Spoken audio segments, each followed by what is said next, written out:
channel your issue that reaches. Sorry, let me interrupt you. 40 got to come and explain it better because a lot of people think 40 is playing game. To tell you the truth, that's my friend, but you know I have no friend. My friendship are seasonal. You know, when it's rainy season, you become my friend. Dry season, you're not my friend no more. And I do believe that 40 really got to come and explain about this China union stuff. It's very important.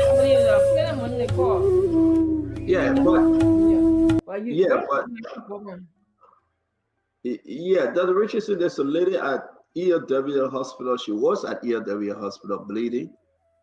They took her urethra and they took her kidney mistakenly.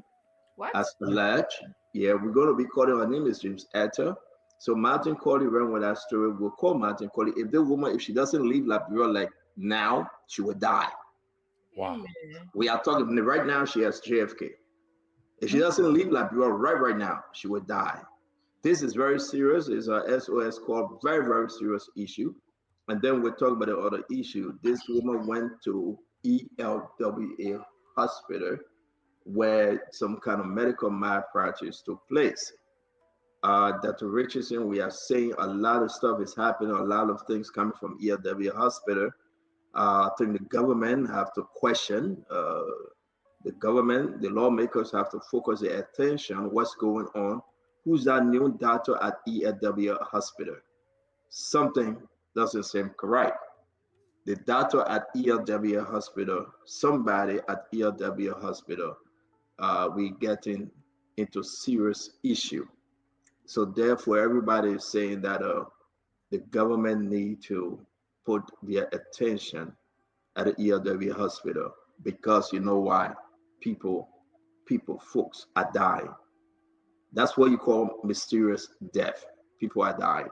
So we will call on, It's a big allegation. It's a big allegation. And she's right now currently at JFK Hospital. We will be speaking to her. I'm trying to place a call.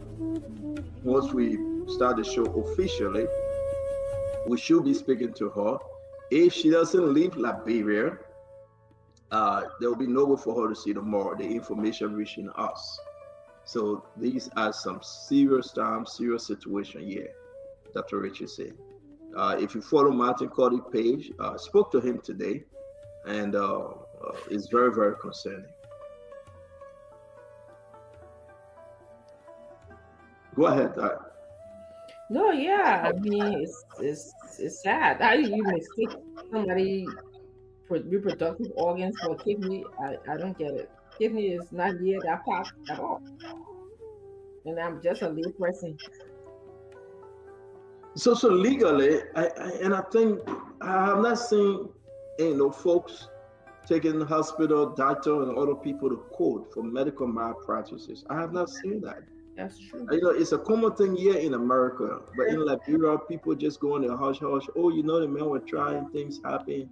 Oh, don't worry about it. But people, they are killing people now. The allegation that these people are dying under the care of a medical practitioner is concerning. It is concerning, and I think that come out of it's like here, people knew that it would pay you a huge sum of money. So all of the regulations are checked. They check your background and make sure that all of the instruments that you need for surgery is working. It's okay. The hospital there's enough adequate, well-trained staff in the hospital. But in Liberia, if they don't do all of these things, so maybe people feel like nothing will happen. Yeah, Dr. Richardson, let's just move quick because the gentleman called me, the Antonin Lord Lafayette. Good, how you doing, my friend? Yeah, man. No. You got me on the air. Hello, how are you? Yeah, I got you on air because we want to send a wedding anniversary treat to you, saying you're my friend. But somebody just told us that this is your first official marriage. The other one was traditional, right? And this is the European, right? But my young man, there's not been anything official. In Liberia, marriage is have to be official. Two ways you get married in Liberia. 7 years you stay with the woman. and you carry yourself as exactly. So you make my point. So you make my point. The first woman was 7, the second woman was 7. No. I've not reached 7 years. Happy anniversary, man. Happy anniversary to you. But let's allow you to send a shout out to your wife. We pray that God can grace you guys on a beautiful journey. Again, happy anniversary, and send a shout out to her. Well, just by me even being hosted for these few seconds or minutes, it's a shout already to her. She knows I'm alive. I know she's alive, and I wish her all the best wherever she is now. I know God is with us, and He's going to carry us through. This is this is a journey. It's just a life-ending journey. Marriage is not something that you take for granted. It's something that you go to the altar and you take oath, and you say for better, for worse, till death do us part. That's the only oath that you can take up to death. So I hope and pray that God will continue to guide us through. And all of those who are married, I pray that God will continue to shower His blessing upon them, including you, Stanton. I know you have gone longer, many years, ahead of me, but yes, we are trying. But God is there. Wherever anything you do, put God first, and the marriage will work. There will be ups and downs, but those are the for better, for worse period. Once you can honor that oath, you will make it true. Again, we want to say happy 4th wedding anniversary to you. What was the lady's name? I'm hearing you trying to hide her name. Is that? I mean, are you doing it intentionally? What's her name? My friend, my wife said, I'm a prominent person in Liberia. There's no way I can hide. My wife is Jennifer Che Gould. And again, today is her birthday as well, and the birthday of our daughter. So it's 3 in 1. Yeah, our daughter. But here's the issue though. It's your wife's birthday, your daughter's birthday, your 4th wedding anniversary. Yeah. But you are not in the country. It's troubling. Yes. Well, it's part of life. Sometimes you will be out performing duty for the state, and you allow these days. Well, there are many more years to come. We spend many years together. We celebrated many 3 anniversaries together. It's one. The state has caused us to be. So we together we are one now. The Bible says, "Man will leave his father and mother house and cleave to his wife and become one." That's the only I think mathematics that beats all of the other mathematical calculations that says 1 + 1 instead of being 2 is 1. So we are one, and we are enjoying the day together, and I bless God for the time. And I wish her happy birthday. I wish my daughter happy birthday. I wish all of those persons who celebrated their birthday today and the wedding anniversary, my friend Phil Tapper Dixon, my aunt Edna Randall Gould, many other persons who celebrated their birthdays and wedding anniversary today. I just want to send a shout out to them as well. Yeah, so before we let you go, because you are my special friend, I want to say this to you. You are not in the country. Folks should listen, and your daughter is celebrating her birthday. Your wife is celebrating her birthday and the wedding anniversary. So this is what I want to do for you, because I know this story sounds like a songo. So let's just listen for a minute. Stay on the line. Don't you leave.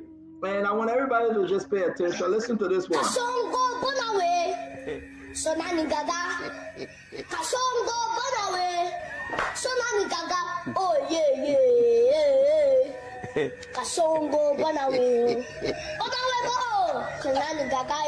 Kasongo, yeah. Mombari.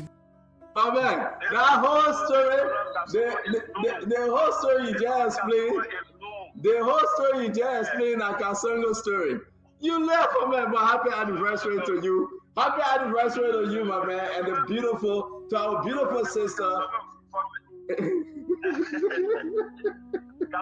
looking for Kasongo in that song, so they said, Kasongo, where are you? For me, this Kasongo is in South Sudan, and it's on government mission. He's serving humanity. He's not lost. He's not missing. Thank you. Yeah. Thank you very much. Thank you very much, brother. You're welcome. That Richardson. The man, where are you? Total birthday. What birthday? What anniversary? The man is in South Sudan. So there's a Kasongo, eh? Kasongo, Kasongo, eh? So, I mean, we got to play one more time. We got to play this one more time. People calling for this Kasongo was made by Kiatama, Abdullah Kiatama, and his name is on it. Somebody said it to me. He loved Kasongo. Let's play one more time, ladies and gentlemen. Kasongo, Bonawe. Sonani Gaga. Kasongo, Bonawe. Sonani Gaga. Oh, yeah. Kasongo, Bonawe. Bonawe, bo. Sonani Gaga. Kasongo, yeah. Mombali Nanga. Kasongo, Bonawe. Songa Libala. Oh, yeah. Kasongo. So there you have it, ladies and gentlemen. Kasongo. This is Abdullah Kiatama. The man is the Kasongo man. I want to say to all of you, we'll be starting the show. We're going to call you. Where's Uncle Sam? Akaris Mosegre, Asif Do, Abdullah Mame, Gibson Jero, Paul Kennedy. Today is the anniversary of our dear brother, the retired Colonel Ed Redmond Gray. He's celebrating a wedding anniversary with his beautiful wife. We will put a picture up and we'll hear from Ed Redmond Gray once he come on. Again, want to say to you, welcome to Spoon Talk, as we call the name Felix Dior. Felix, how you doing today, my dear friend? Tali Quay, Tali, how are you? Noah Elliott, Lahi Cannon, D, Steve, Harriet Marcos. If you want to listen to the Kasongo clip again, man, Jenny's son, just let us know that clip is Kiatama in that clip. You hear the name Kasongo. George Galakba, Joki, the name. Mamoun, Ahmed Jalazo, Jim Milton Niwe, Henfo Cully. Thomas, it's always good to see you, Thomas. Sita Hammond, as always, the name is David Booker.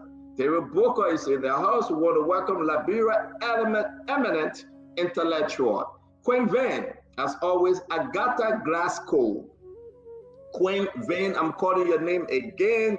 You are joining us. Zodet Ed Gueswa, Bobbitt Togad, Pierre Campbell. Pierre, where are you, man? It's good to see you. Rachel Blackett, Ryan Change Camara, Joe Cooper.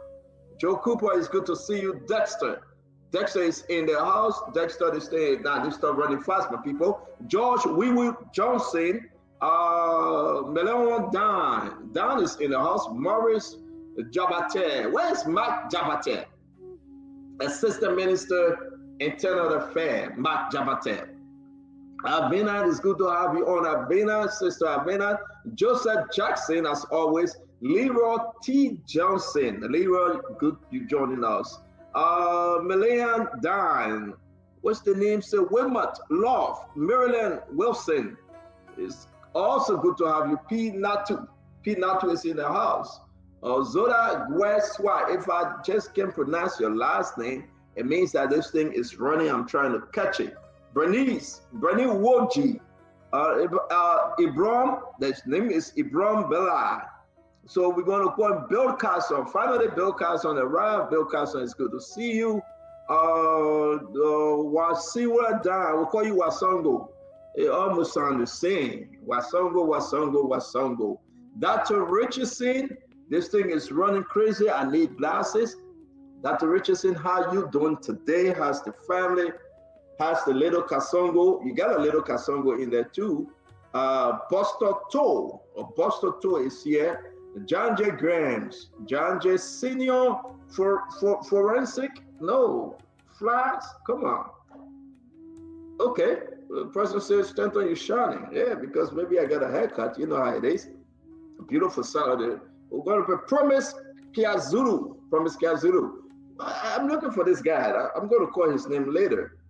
Gabriel Dolo is here. Francis Swain, Ahmed Mohammed Fambele. You guys tell us what's on your mind. Tell me what's on your mind. Let me read it. You got to let us know. Forensic flies. That's the name, forensic fly. Look at somebody named Hope Joe Roberts. Why am I recording that name? The name is Gabriel Topo. Gabriel Topo is in the house watching from Buchanan. Buchanan is in the house. H.R. Allen, as always, environmentalist Douglas Samuel Mambo. Dr. Richardson. Yes. We will be discussing today the proposed visa restriction on countries around the world, including Liberia. We'll discuss that today. We'll also discuss today Richard Kuhn and the Majority Black implementing new standard,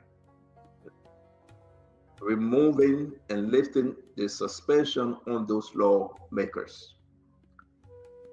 Will Funati Kofa resign? All this thing geared towards the one Funati resignation. That's a big one coming up. We have spoken to a lot of lawmakers. They are adamant that Funati will not even take that step. It will be detrimental to Funati and his family if he signs any document of resignation.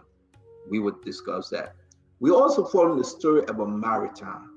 There's a little trouble in Liberia Maritime. There's a little trouble. We'll play some recording that we've got and we'll discuss that story. What's on your mind that Francine, Chineway, Richardson, you say I shouldn't say anything about CMC, so I'm holding back. I'm not saying anything about CMC when you're on the show. Ladies and gentlemen, Dr. Richardson advised me to say I shouldn't say anything about CMC, so I will not say anything about CMC. Today is a beautiful Saturday, and I will not say anything about CMC. I don't know what CMC is. I'm not talking about CMC. Dr. Richardson. Hello, how you doing? Yeah, you'll be listening to what Steno got to say. And it's good to be here today. It's kind of cold and not so good of a weather over here, but I really wanted to send it. I think you're getting feedback from me. I wanted to talk about China Union actually, because as many of you know, I grew up in Bon Mines, and I saw recently that Representative Foley family called leaders of from China Union to have a conference at the house at the Capitol building, and in that meeting, they gave a progress report, and I saw that they paid $140,000 in Social Security fee for all of the employees that are working for China Union. I really wanted to know exactly where the fee was going, to who and what have you. There are still a lot of Bon Mine mining company parents who paid Social Security in the past, and because of the war and what have you, they didn't get their pension. There's also a lot of things that he asked China Union to report on. I understand that China Union gave them $500,000 in December. They also pay another $500,000 by the end of December, and they're supposed to pay $1 million. It's remaining to be paid by the end of April, I hear. It would be good if we knew exactly where the money went again and what it was used for. But I think, as Stanton said, when Representative Foley family comes here, he will discuss that with us. There's also the not basically his constituents. He talked about PPE was provided to employees. Can you imagine? You're a company in our country, and then we gotta force you through contract for you to buy PPE for the people. It's just unacceptable to me. And there's also a lot of upcoming things that he talked about, them giving medication to the hospital. He talked about them making a contribution of books to the school. Who reads books these days? Everything's so computerized and digital. So I hope I want to hear more about what's happening in Bon Mines. My heart really is with the people in Bon Mines. So I'll be interested in him coming to explain more of his conference to the Liberian people. Short of that, there's a lot to be discussed today. Sandon talked about us talking about what happened at the Capitol building. For me, it doesn't matter whether Kofa resigns or not. They just have to follow the rule of law. There is a handbook that they have, a rule book that they have, that explicitly say exactly how they are supposed to elect a speaker and how they are supposed to remove a speaker. So once they follow that handbook, remove a speaker, if they have the 49 members, I have no problem with who they elect as speaker as long as that person meets the criteria. But you cannot go and just decide among yourself that you want a certain person to be speaker and you replace the duly elected speaker. I think that we're on the onset of lawlessness. A lot of people say, "Oh, uh, let it be so." That the house ruins, all of that stuff. This is how we start. You see where we are today. That small thing that happened, that small, you are saying, "Oh, it's just legislative politics." That's what they say. Legislative politics. You see the implications. We went from that small thing to the burning of the Capitol building. Capitol building, burning of the Capitol building. Then went to the Justice Ministry getting involved. Then went to the Justice Ministry saying they're not getting involved. They went to ultra virus, ultra virus, not virus, ultra virus. And then we went with the police department sending all the fire people to come and look, to come research, what caused the fire in the Capitol building. I mean, and then we had ECOWAS in our country. And we have the Ghanaian parliament, that was just there. I think he's still there. Then, I mean, it's just going all around to the place where our country is just at a standstill. So, I mean, it's not small. So when we overlook these things, when you overlook these small things, you see how big it gets. It creeps up. And I would tell everybody too, I did not tell Stanton not to talk about his CMC. He's welcome to talk about CMC. I didn't tell him not to talk about CNC. What else do we have to talk about, Sylvester? I see that Stanton gone. So I want to just also say happy wedding anniversary to Councillor Lafayette Good. I wish you forever more celebration to come. You have a very beautiful wife, so that's a good thing. Yes, very right. The motorcyclists still putting in more pressure, and I'm told by Monday the 17th, because long since I think they took the government Liberia to court. All right, so I think the Supreme Court has set March 17th for hearing. So we look forward to that. What will the Supreme Court say, or whatever court? What would they say about the action that the Liberian government through the Liberian National Police, has taken in restriction of the motorcyclists? The motorcyclists are saying that why will the Liberian government, specifically the RNP, ask them to, their motorbike, to insure their motorbikes, and after they have done that, they have now put them aside, taking them from the main street. So that is something they see not good. So that's why they're dragging the Liberian government to court. So I don't know what will be the result of that case. We all look forward to. That's true. Let's look to see. There has to be a dialogue. Everything is so, people just have to fight, and there's always a conflict going on. But I hope that they're able to make inways into having dialogues with the different groups, and maybe you can hear their side out. I know they have a lot of complaints about how they spend a lot of money, they register their vehicles, and they don't, whatever road that they're restricted to, do not allow them to make enough money to support their families. And then, of course, on the government side, the government is saying, well, there's certain places that you just can't travel because we don't have adequate rules in the country. But once you travel in these places, it creates traffic jam, and it becomes unsafe for other drivers. So we're, asking to be restricted to certain places. So to me, I think that there's a way that you can talk about this. There's a way that you can help the motorcyclist design pathways where they'll be able to, accrue or get the money, obtain the money that they need to be able to support their families and stuff like that. Um, there's a way also that you can also look into long-term um, training or support for them, Um, because and, and, and that's what I think during the second cabinet meeting, the Deputy Minister for Public Affairs at the Ministry of Information, Daniel Sando, was saying during that cabinet meeting, the president and other people discuss how they could, have these young people, specifically motorcyclists, give them job opportunity, so yes, most of them can leave the streets.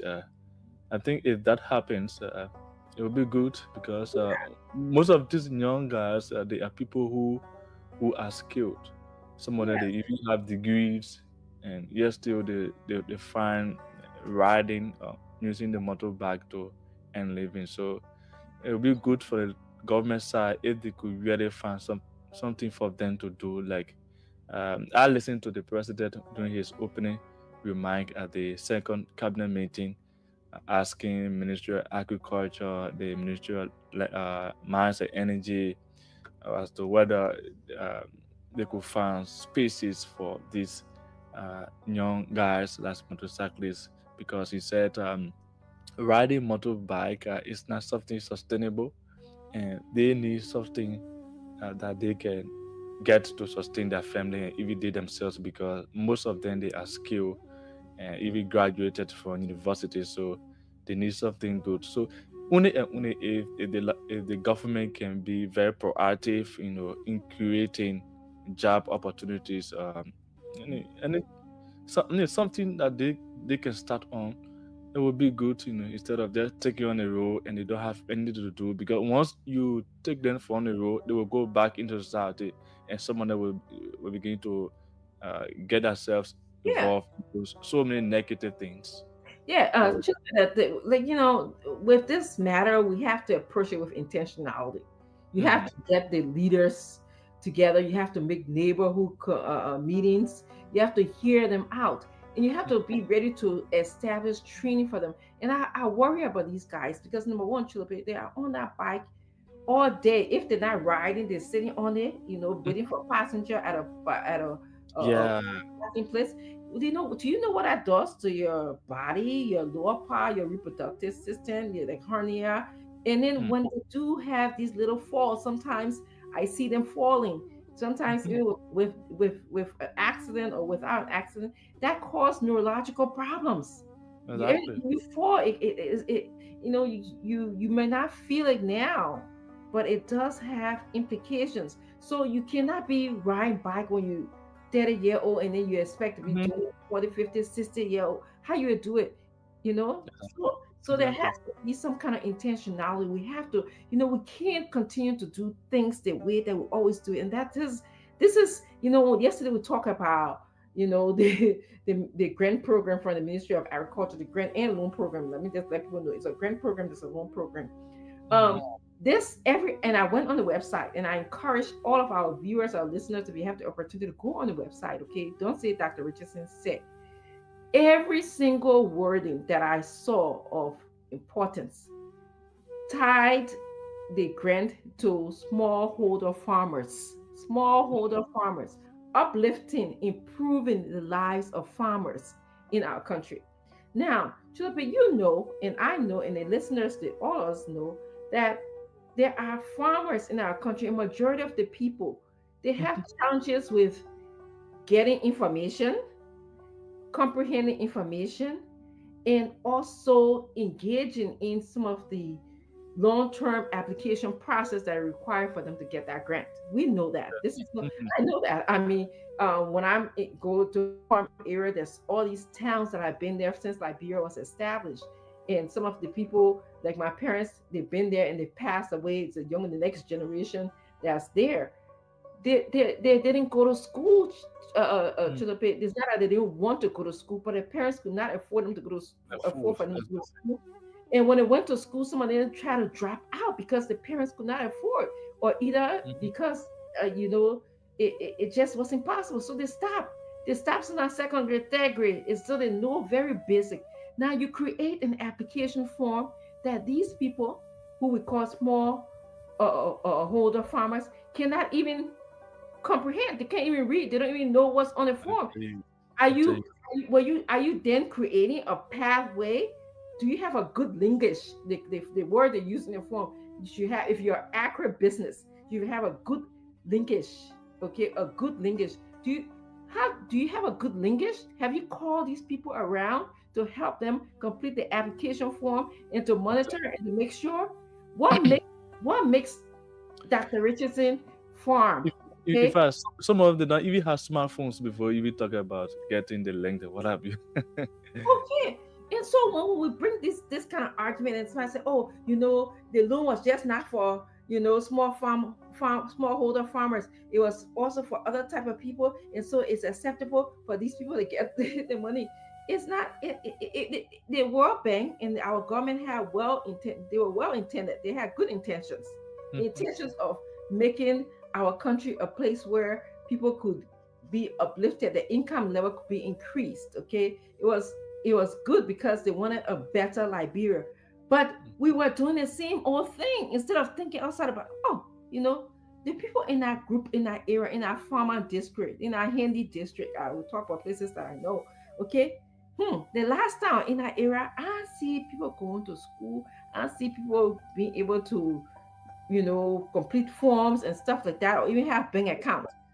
Exactly. So I think you are making valid points, because when you try to bring up opportunities and you make the opportunity so complicated, it can reach the right people. The what you're saying, having the form, if the people don't even understand it and what have you. Some of them don't have smartphone.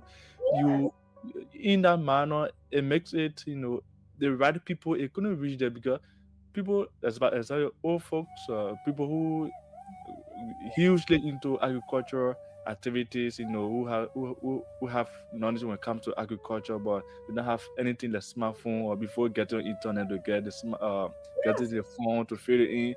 You will miss them out because they don't have Yes. access to these things. So So then once. Mhm. So then we keep the opportunity within a certain group of people who have the smartphones, people who Exactly. have accessibility, people who can comprehend what's on those long application forms, people who can read. I ask you, so I didn't mean to interrupt you, Julie, but I ask you, if what makes John Brown, who went to school, a better candidate to get a processing machine to fix his rice, to mill his rice, versus the old farmer who in farmer Mhm, district? mhm. Okay, what makes them a better person to qualify for that? Then why can the person in farmer district qualify to own their own rice machine in that Mhm. area? Okay, are they because we don't want to spend the time training that person? I mean, I'll tell you so many. Let me tell you a funny story about, it's not funny, it's serious, Mhm. about this phone business. So the last time I was in Liberia, I don't even think I saw you, but maybe I did. I'm here with a non-profit organization that subsidizes the school in Burmese in Sariata. Okay. So we had a stakeholder meeting because my husband is the president of the organization here. We've raised tons and tons of money every Uh, year for that school. Good. And so we just had a stakeholder meeting, like everybody, the community involved, just to hear people out. So of course, Miss, Good Samaritan, or however you want to call me. I went down, I had my notebook, I took the numbers and air of everybody, their phone number, everything, okay? Not thinking. So when I came here, I wanted to just maintain a group. I went and put all of those numbers while I was at, when I sat down, like at doctor visits, I'll be inserting numbers and stuff like that. Mhm. Half of the people number that I put in that phone, they didn't even have WhatsApp number. Did I even Exactly. Did I even have WhatsApp number? So yeah, I was out, so I went, I made a group and everything. I tried to find a phone number. Nobody, they nobody. do have phone numbers, but they don't have WhatsApp.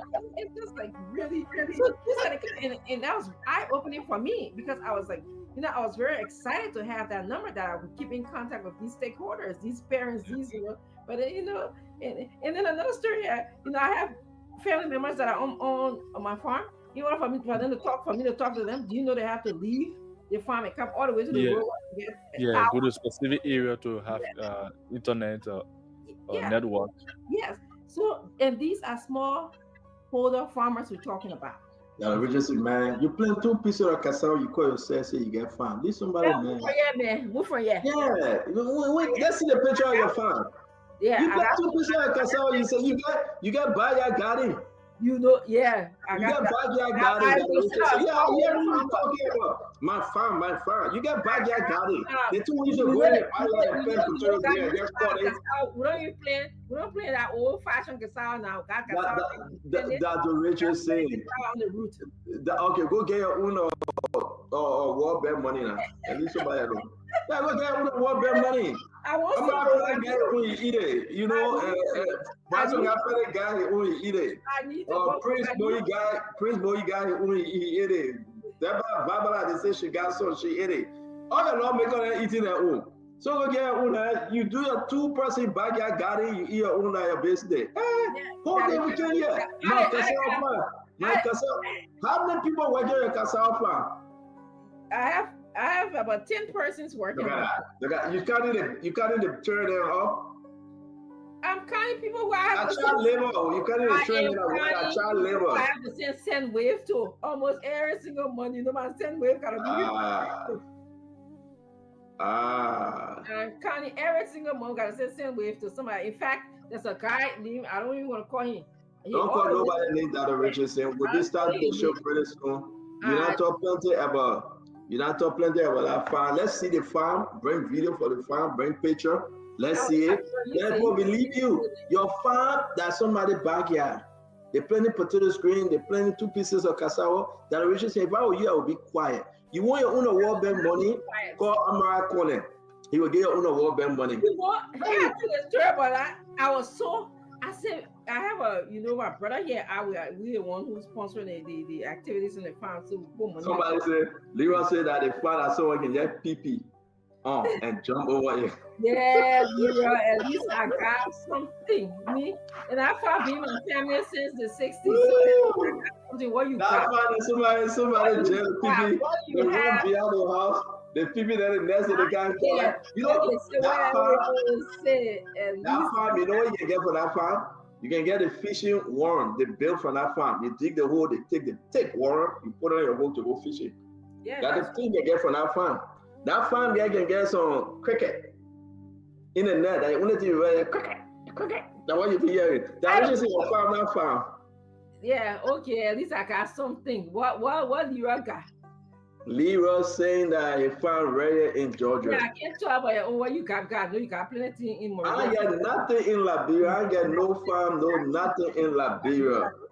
My family say I'm not talk. My family say I'm not say anything. So I got nothing in Liberia. That's true. That is a fact. But we're gonna start the show shortly. Let's go to the phone line and but what the Liberian people gonna say? Oh, man, George Tarawada, it's good to see you right here behind me from Burlington, New Jersey. Georgie Tarawada, we want to put up all the diplomatic passport, our record. They record some people under this government, but if you call to ask me today, tell the people what you call to ask me today, I just laugh in your face. No, I call to ask you nothing. We can't have our own good show. Akari's Gray is eating, he's in the back eating. I wasn't bringing on while he's eating. Ask him if I had diplomatic passport, I laugh forever. I was told that you were carrying diplomatic passport, so I had to ask you. Are you serious? I was told. I told Abraham was laughing. He said, what? I was told that you are carrying diplomatic passport, so I had to ask you. But again, a lot of people carrying diplomatic passport, they shouldn't be carrying it. Donald Trump is proposing visa restriction, and trust me, I love it. I do, right? Because our country to a place that we need to change ideas and change attitude and start being bad to our own people. If you can't fix it, other leaders will fix it for you. So we'll be discussing the diplomatic passport issue. You know, it started from George Monrovia time and worked the way through, right? Madame Salim, not even George Monrovia. Madame Salita after the war. Everybody said a diplomatic passport. Then we came to rescue. We came to rescue and we jumped into the diplomatic issue again. people studying the passport. As of today, people still studying diplomatic passport under this government. As of today, they're giving bad people diplomatic passport. So many lawmakers, they have put visa restriction ban on them. They can't come to America. So many lawmakers. I'm not going to call their names. Most of your lawmakers are traveling. Most of them, they have green card. So they're traveling on the green card. Most of them are citizens. So they are traveling. But if you do not have a green card and you are not citizen of the United States of America, you will not be able to travel. You will not be able to travel. Most of the lawmakers. Now, it's going down within the government. They're stopping people too. If you apply for visa, they say no. They find any common reason and tell you no. Why? We'll let you know today. We're going to discuss this again, and we'll let you know. So you yourself, as a citizen, if you want to travel, they will deny you.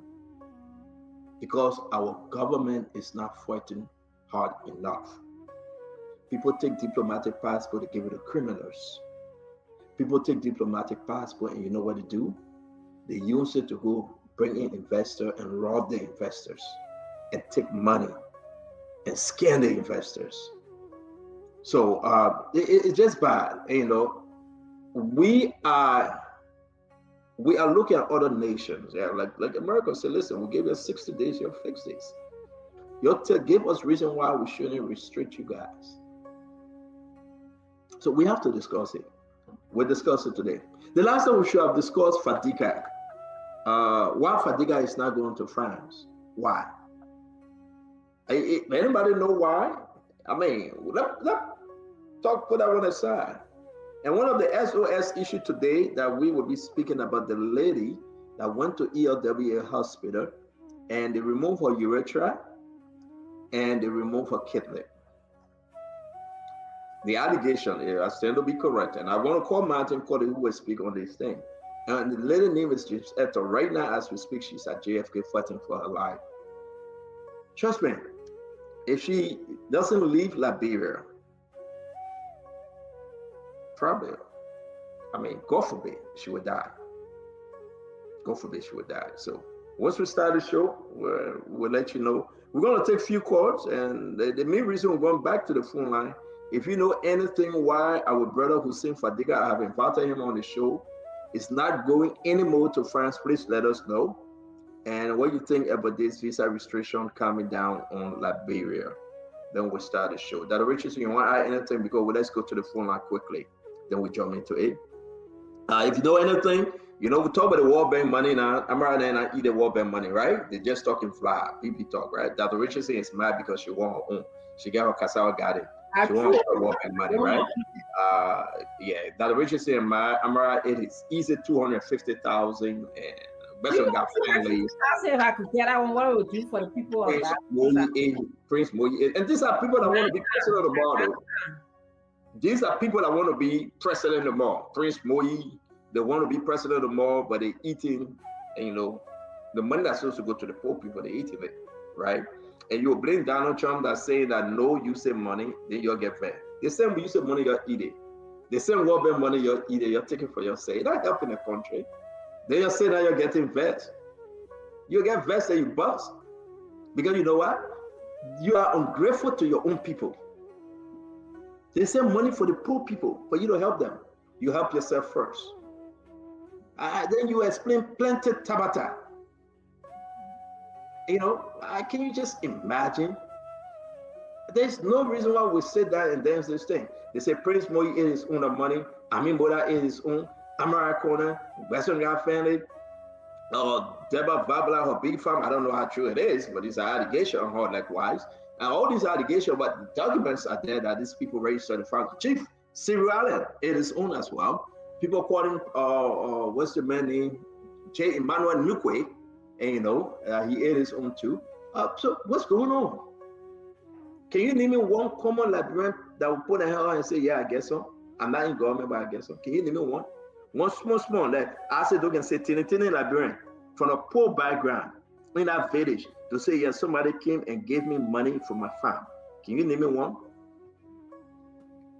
Well, common Liberians are not important. You heard Jeremiah Kuhn calling somebody common Liberian, so you expect common Liberian to get what? Yeah, boy, to me, We will come to that and make progress. that's Can what you is real. can you name me one? Just one person, right? Can you name me one person that received this money? Then when you talk, all the lawmakers gonna get first. My fellow Liberians, the money was for you. That do your backyard garden for them to elevate you. But guess what happened? People took it. But you know what? Prince Moore will say I'm from Bon County, made me president or made me vice president.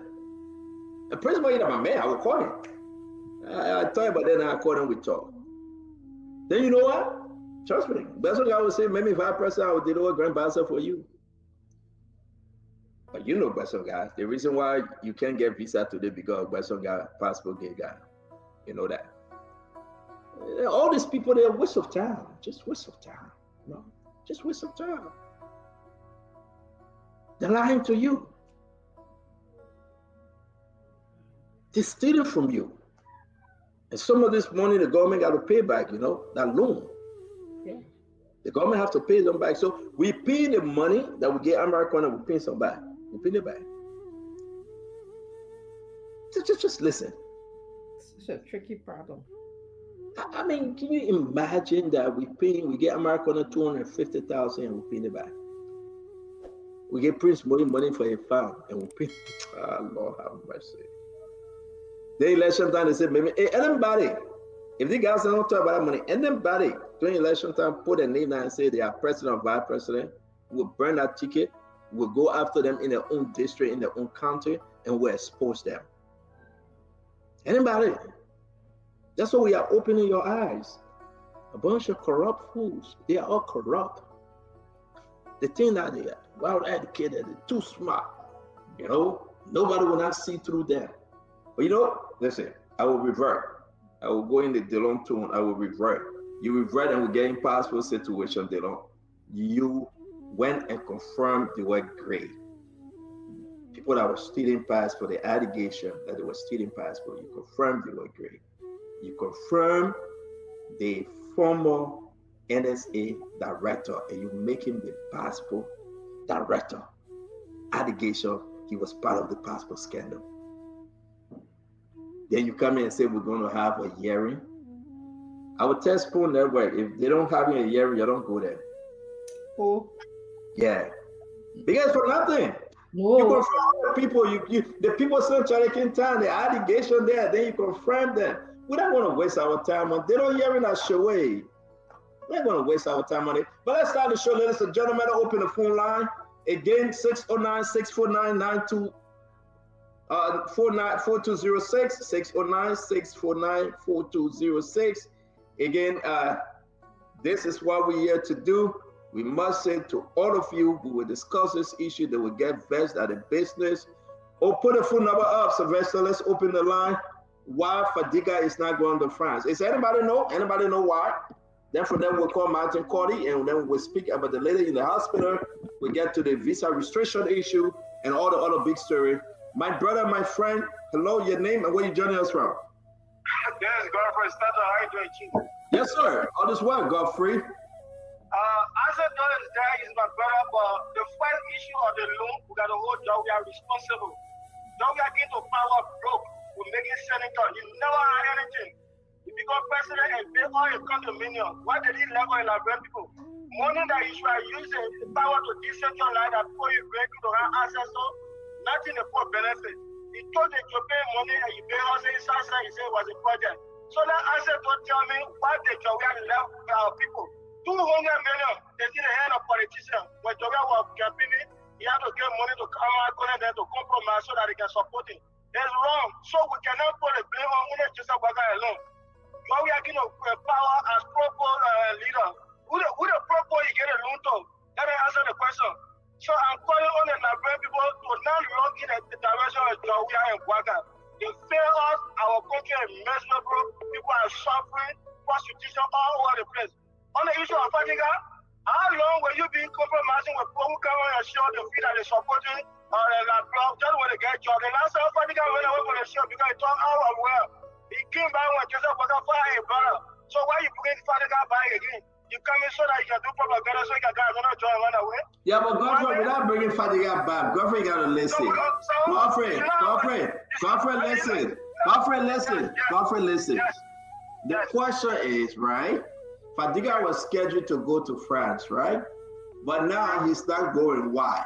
Do you know why? The reason why he's not going, and when you were on your show, you say you love that blood, you're not doing it for a job.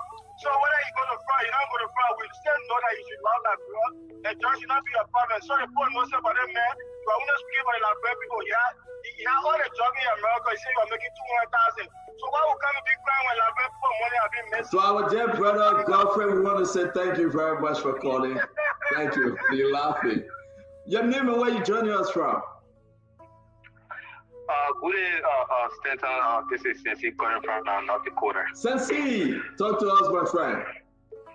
Yeah, I just want to speak on that loan situation, right, Stanton. I mean, this loan clearly exposes the wicked lawmakers that we have in our country, and the reason why they don't want to invest into education and the health sector and other places, right? Because they know exactly when they invest into, most especially the education sector, the people will be very much wise enough, and they will be able to like a few people and know exactly how to navigate and know exactly how to sign for these type of loans. That's the reason why the people will never invest into education, and then they do everything in their power to make sure that they keep the people very much illiterate, that they won't know anything to do, and then election time they will use them. Guess what? They send loans then like American network from the people then, the common people, they will use the same people, the people money and use it and take them on the fund to go work and get them $5, $10, and other things. Then they say, oh yeah, I pay my people and other things, but you're using the people money.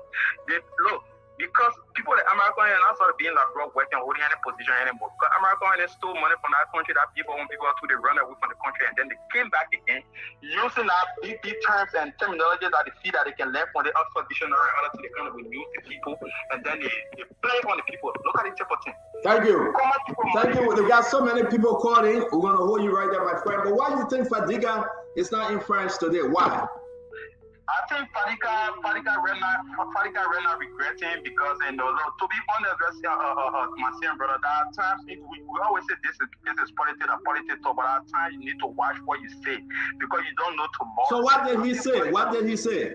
I think that the word that he used in one of the videos that he wished the ex-president to die and stuff like that. You know, okay.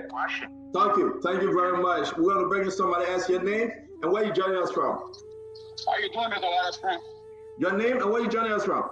I'm Thomas William calling from Minnesota. Thomas Will, talk to us, my friend. Welcome to the Spoon Talk. Today is the People's Day. The people got to talk today. Talk to us, my friend. Thank you, CEO, for giving the common people the chance to speak on your platform. Look, I want to speak directly to the Liberian people, CEO. If the Liberian people, if we don't put the United Party and CDC aside, and find an alternative for Liberia to move forward, our country will remain a reckless and lawless country. You understand? Liberia does not belong to CDC and Unity Party. Now you see Asset and whatever I can't be on the show now, waiting for 2029 for CDC to come back. And after CDC again, will bring Unity Party back. That's a total nonsense. And as Liberians, we have to find an alternative to find a way forward to move Liberia forward. My brother William, thank you very much. Thank you very much. Thank you very much. We got to make progress here and take more calls. Your name and where you joining us from? Your name and where you joining us from? Hello? Yes, hello. Hello, Mr. Sponsor, how you doing today? Yeah, I'm super, man. How you doing? What's your name? My name is Gino. I'm calling from USA, Minnesota. Talk to me real quick. This is your time to speak. Mr. Sponsor, when we have been a profile, we have the independent candidate who is the president of Liberia. You see, UP party and CC party, there are two parties who will not be able to go forward. Yes, Liberia is going backward, it's not forward. The people are dying every day. People are dying. No job, no development in this country. Nothing. We let put your foot in power to rule this country and bring the country down. See Burkina Faso, see the country run like people are going forward, going backward. What are we looking for in this country? Mr. Sponsor, Liberia had to wake up. Thank you. They let somebody in power. Thank you. Yeah, because we suffer in this country. Again, thank you for calling Spoon Network tonight. Your name and where you're joining us from. Folks, you got a call. I have in the house the Honorable Man, Akaris Mosegray, the former Deputy Minister for Football, Isaac Doe, Dr. Richardson. I'm going to just keep it as Dr. Richardson. And producing for us today is Sylvester Chodoplay.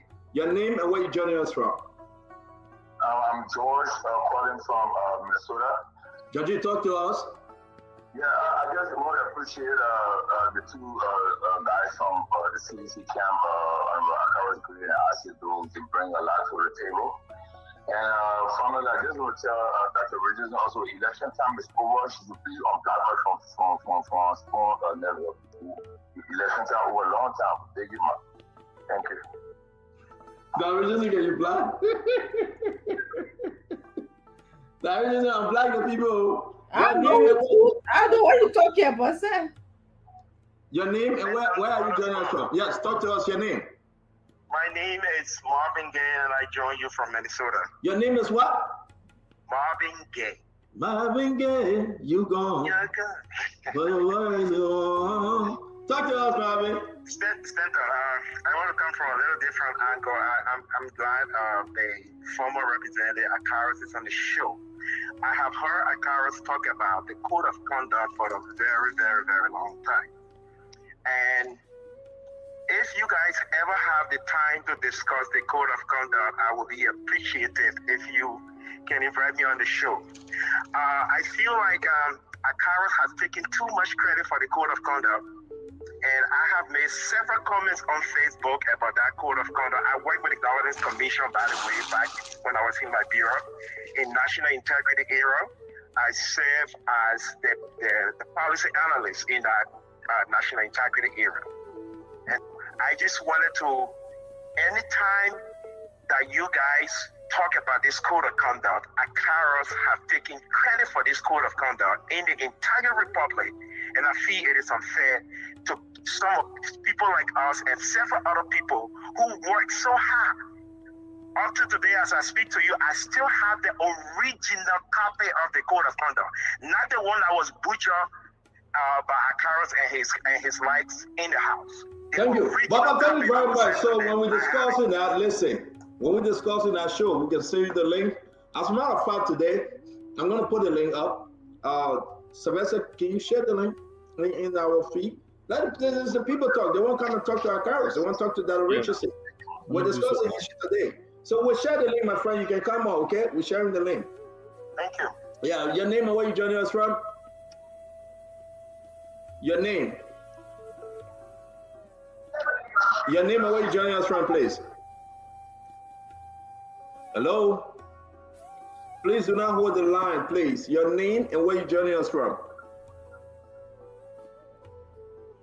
Hello? Yes, your name and where you joining us from? My name is Stephen Kai. Your name is Stephen who? Kai. Maryland, USA.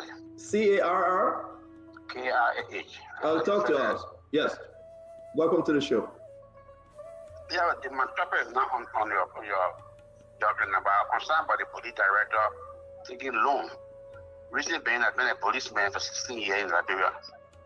So I know how police chief taking loan for police equipment. But the next time I want to, because your boss started the topic, but I didn't see the end of it. You know, so you can remind him next time. What did that other police say? Why took loan for to do what with the loan? You want me to remind who? Stanton. Okay, I'll remind Stanton, and then we'll raise it. Okay. Yeah, please. That's my concern, please. Thank you very much for calling. But I said 16 years in the police for I didn't see that our attorney. No, I'll remind Stanton, sir. I sure will. Okay. Thank you. All right. Your name and where you joining us from? Yes, Stanton. This is Emmanuel, and I call from some part of North Carolina. How you doing? Emmanuel, talk to us, my friend. Oh, I call in respect to those auditors that died on President Weah regime. The late gifted Lamar Abel, Peter George from Boto, Emmanuel Bata Yenswa. I remember, when the Unity Party led, government was in the opposition or campaign. These are the things that they campaign on.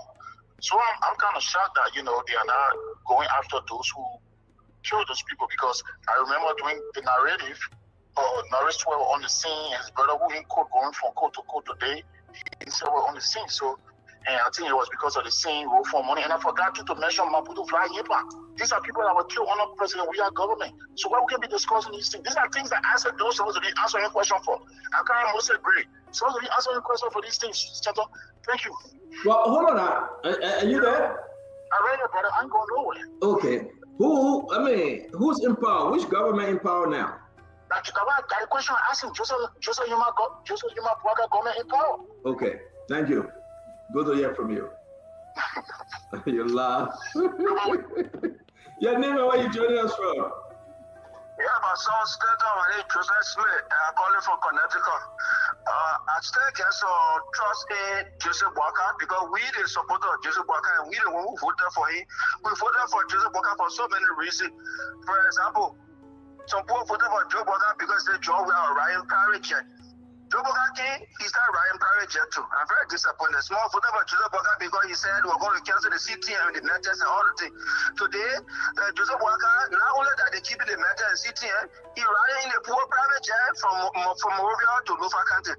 We voted for Joseph Walker because they said, John, we are employed all the people from Southeast, and the South were 4 or 5 counties or 6 counties. But Joseph Walker made the whole government Lufa defense force. We two all voted for Joseph Walker because we said, John, we are spoiling the educational system. About university, whole year no school. So all the campaign that more leaders were running, and you yourself over the state that you were running.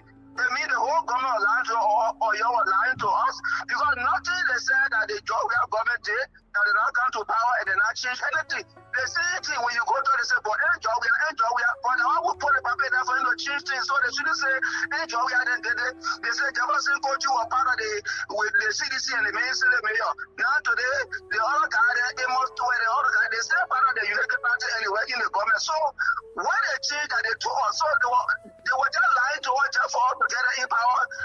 That's it on, but so please tell me. Thank you very much. Thank you for calling on the show tonight. Beautiful questions, and we're going to answer you. Thanks a lot. All right, let me bring another one. We'll take off from Liberia pretty soon. Your name and where you joining us from? Senton. Yes, sir. My name is Amos Mboka, and I'm calling you from Boston, Massachusetts. Talk to our brother Amos. So, Senton, what I have to say today is this. Senton, the Supreme Court of Liberia is not doing good to the Liberian people. The first time the two group of the speaker appeared before the Supreme Court did not hit the nail on the head to tell them who is wrong, who is right. At the end result, the Capitol building was burned. This time around, they went back there again. The Supreme Court keeps saying coronavirus to the both group. And now, if you look, the majorities are... The Supreme Court said coronavirus? That's what the Supreme Court said. Now, the majority group are jubilating at the win. The minority are jubilating at the win. Nobody knows who is wrong and who is right. Again, the next person, trust me, they are going to attack the Justice Ministry. And we don't want that one to happen again. So please, Central, let the Justice Ministry, let the Supreme Court of Liberia go and tell them who is right and who is wrong. Or else we're going to get into another chaos. Thank you. Thank you very much. Thank you very much. Your name and where you joining us from? Your name? Yeah, my name is Maya calling, and I'll call you from Waterloo, Iowa. Yes, sir. Second Waterspoon, the whole thing that's going on in Liberia, I think you are one of the problems. You brought Joseph Walker to power, and you always tell us that you can call the paper your talk. All the things you can be saying, so when you hear the paper talk, you carry what? You can't tell us. The paper can just tell you something, can learn you in Liberia English, can learn you, and you come on the show, you act like you never on the paper. You brought it, Gina, you will tell people to vote for the paper. Not to be telling or what the paper tell you in that secret room when you can call him. Because the paper is driven on the way, is not in the interest of the Liberian people. We thought we have a voice, but the paper will be the worst ever. So, Mr. Waterspoon, the thing you like, Omega can talk when you call him, say the Omega can talk to him, I talk to him. Please, When you talk to him, see what he convince people for him. God can tell her what he tell you. We're going to hold you responsible. You're one of the problems for Liberia. Because you brought him to cause he never for him. Tell people to vote for him. When you talk to him in the secret, let him know. We are your followers. We love you. We follow you. We voted for him. So please, don't give up with any information. Be transparent. So let me ask you a question quick before you leave us. Give me five things that you think the president is doing that is not right. Okay. One of the things that the president is doing that is not right, the president is being mute. The president is being mute, like CTM, we campaigning for the CTM. That, oh, when he come, he will discuss it. He never. We talk about private jet. Job we have a ride private jet. Just like when he's sleeping in a private jet, he's not riding it, he's sleeping inside. He talk about yellow machine. We all what happened. We put our hand up over, we say we brought a man. Yellow machine, where is that? You talk about the process. Oh, but we bring in process. Oh, we say, okay, our people are going to be free. What was? The raw agriculture is man. Papa need to come up, man. 1 year. Thank you. 1 year farmer. Thank you very much for joining the show today. We appreciate your calling. Thank you. Folks. Yes, sir. Well, we're going to do this in the next few minutes. We're going to go in studio and speak to everybody. Every Saturday will be for the Liberian people time to talk. We talk on Monday, Tuesday, Wednesday, Thursday, Friday, and Sunday. So Saturday, we'll give it to the Liberian people. Then we'll sit back and listen. You can talk anything. Talk about us. Talk about the government. Talk anything that you think you want to say, that things that are good and things that are bad. Right? They are listening to you. We got problem today. Suggestion, traveling. The U.S. government will put visa restriction on Liberia. So nobody will come to America. World Bank money, American took it, they ate it. They said they bidding fine. All right? What are some of the good things President Walker is doing? Let's discuss it. The Mediterranean, join the police, they fight. No here, no there, nobody here, nothing. Right? You go ahead and talk your own. You in Liberia, you outside of Liberia, you go ahead and talk. What's going on here? How can we speak to our leaders? The House of Representatives suspending, lifting off suspension. What's going on? We got 2 speakers. What's going on? We're going to take a few more calls here in the diaspora. Then we'll go to our brother children play to hear from Liberia. A lot of stuff going on. We all need to be part of it. Your name and where are you joining us from? Musa Keita, calling from Minnesota. Musa, welcome to the show, my friend.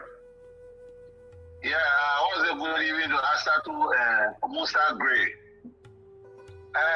Firstly, I heard about the negotiation from the Ghanaian speaker when it comes to the horse crisis. So are we not really ashamed to be after war, state Ghana can make peace amongst our lawmakers? It was shameful. I've not read the communication yet, but if it is true, then we are very, very embarrassed with that kind of communication. To be frank, thank you very much. Thank you very much. I'm going to take this one. Your name and where are you joining us from? Your name again? Yeah, A.B. Collins. A.B. Talk to us, my friend. Yes, I'm following you guys on my TV, but I listened to somebody call her and say what Joseph Barker has done. Actually, let me just make this disclaimer. I'm not a supporter of Joseph Barker, but I think I'm going to be transparent. I think Joseph Barker government has been so good than the past government. If you can read between the lines, this old man has not done nothing wrong against the Liberian people. I mean, he's doing the right thing.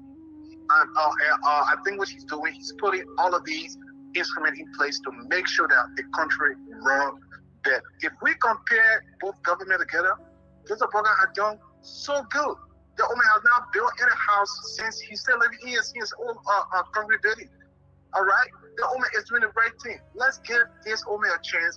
I believe that Joseph Barker would do better. He would do extremely well in the next 5 years. That's what I want to say. Thank you very much for calling. Thank you. All right. So to all of you joining us out there again, don't forget, go on Facebook, share the show. Let's make progress. Your name and where are you joining us from? Good evening, Stanton. My name is Mohammed Fode, and I call you from Providence, Rhode Island. Mohammed, talk to us, please. First, let me say happy birthday to myself. Today is my birthday, and fast track. The issue in Liberia, for some of us, we saw it, and we knew that it would be difficult for the country for the fact that our leaders are not putting their hand on decks to do the right thing. How can a country be having two speakers? There is no law. You see army men coming and jumping on or police officer in the street and those things are on social media. The world is watching. So what best that the president can do to solve the issue? It's so unfortunate. Thank you ever so much. Thank you very much. I will take the last call from this end. Your name and where you joining us from? Your name and where you joining us from? Yes, my name is Topa Miller, calling you from Texas. CEO, I just have a few questions. There are a few of your panelists that have left, and sometimes I wonder where they are, like Fatima and Maxwell. And also, when are you bringing Fagon on the show? We need to hear from Fagon. It's been a while. I also want to talk to you about the president, Mr. Boakai. I think Mr. Boakai can move this country forward, but he needs some people, key people, like Modu. I think you need to take this time to talk to the president, let him settle things for Modu, bring Modu back, and put this country back on track, because this is one of the reasons why we send money to support the campaign. We wanted to make sure that we knew people who have integrity in the government. And for sure, I thought Modu was going to be part of this government. And moreover, you get Modu back in there, all this, noise about Samuel Tour and those who stole money, I think he will settle it. So if this government want to be successful, they need to come down, call some of these key people, call Modu. We need Modu back in the government. Thank you. Thank you very much, my friend. And we're going to go straight into Liberia and get calls. Open the line, and then we will start the program. Welcome to the show, Mame. We will get into the program shortly. Let's take some call from Liberia. 0771075 0771075 or 05551101075. I begin with the Blue Star line. Hello. Good evening. Good evening. Go ahead. My name is Bakondi Neto, calling from 26. The problem in Liberia is administratively to control the people of Liberia. They need to learn administration that set up public administration. What the most approach is misplace people in Liberia too much. Some other agriculturally, you can't do police well. Police well, that areas are supposed to leave. Someone who is taken to be administrator put in the office, take director to be administrators, not possible to work. So please, through your office, all right. I want Fatiga. The two guys, Isam Omara, they are the two guys for the DH campus. So that the system of country will not mess up. Thank you. Hello. Your name, please. Where you join us from? Thank you very much. I'm Richard King, calling from Iron Factory, around the Iron Factory Cooperative Townhouse, commonly known as Dumpers File, a senior member of the Court of Public Opinion. This government is not proceeding well. That we admit. This government is not proceeding well. See the problem of the motorcyclists. Even our President Joseph Numa Boakai, who thought that the age of Methuselah was 100%, aware of governance.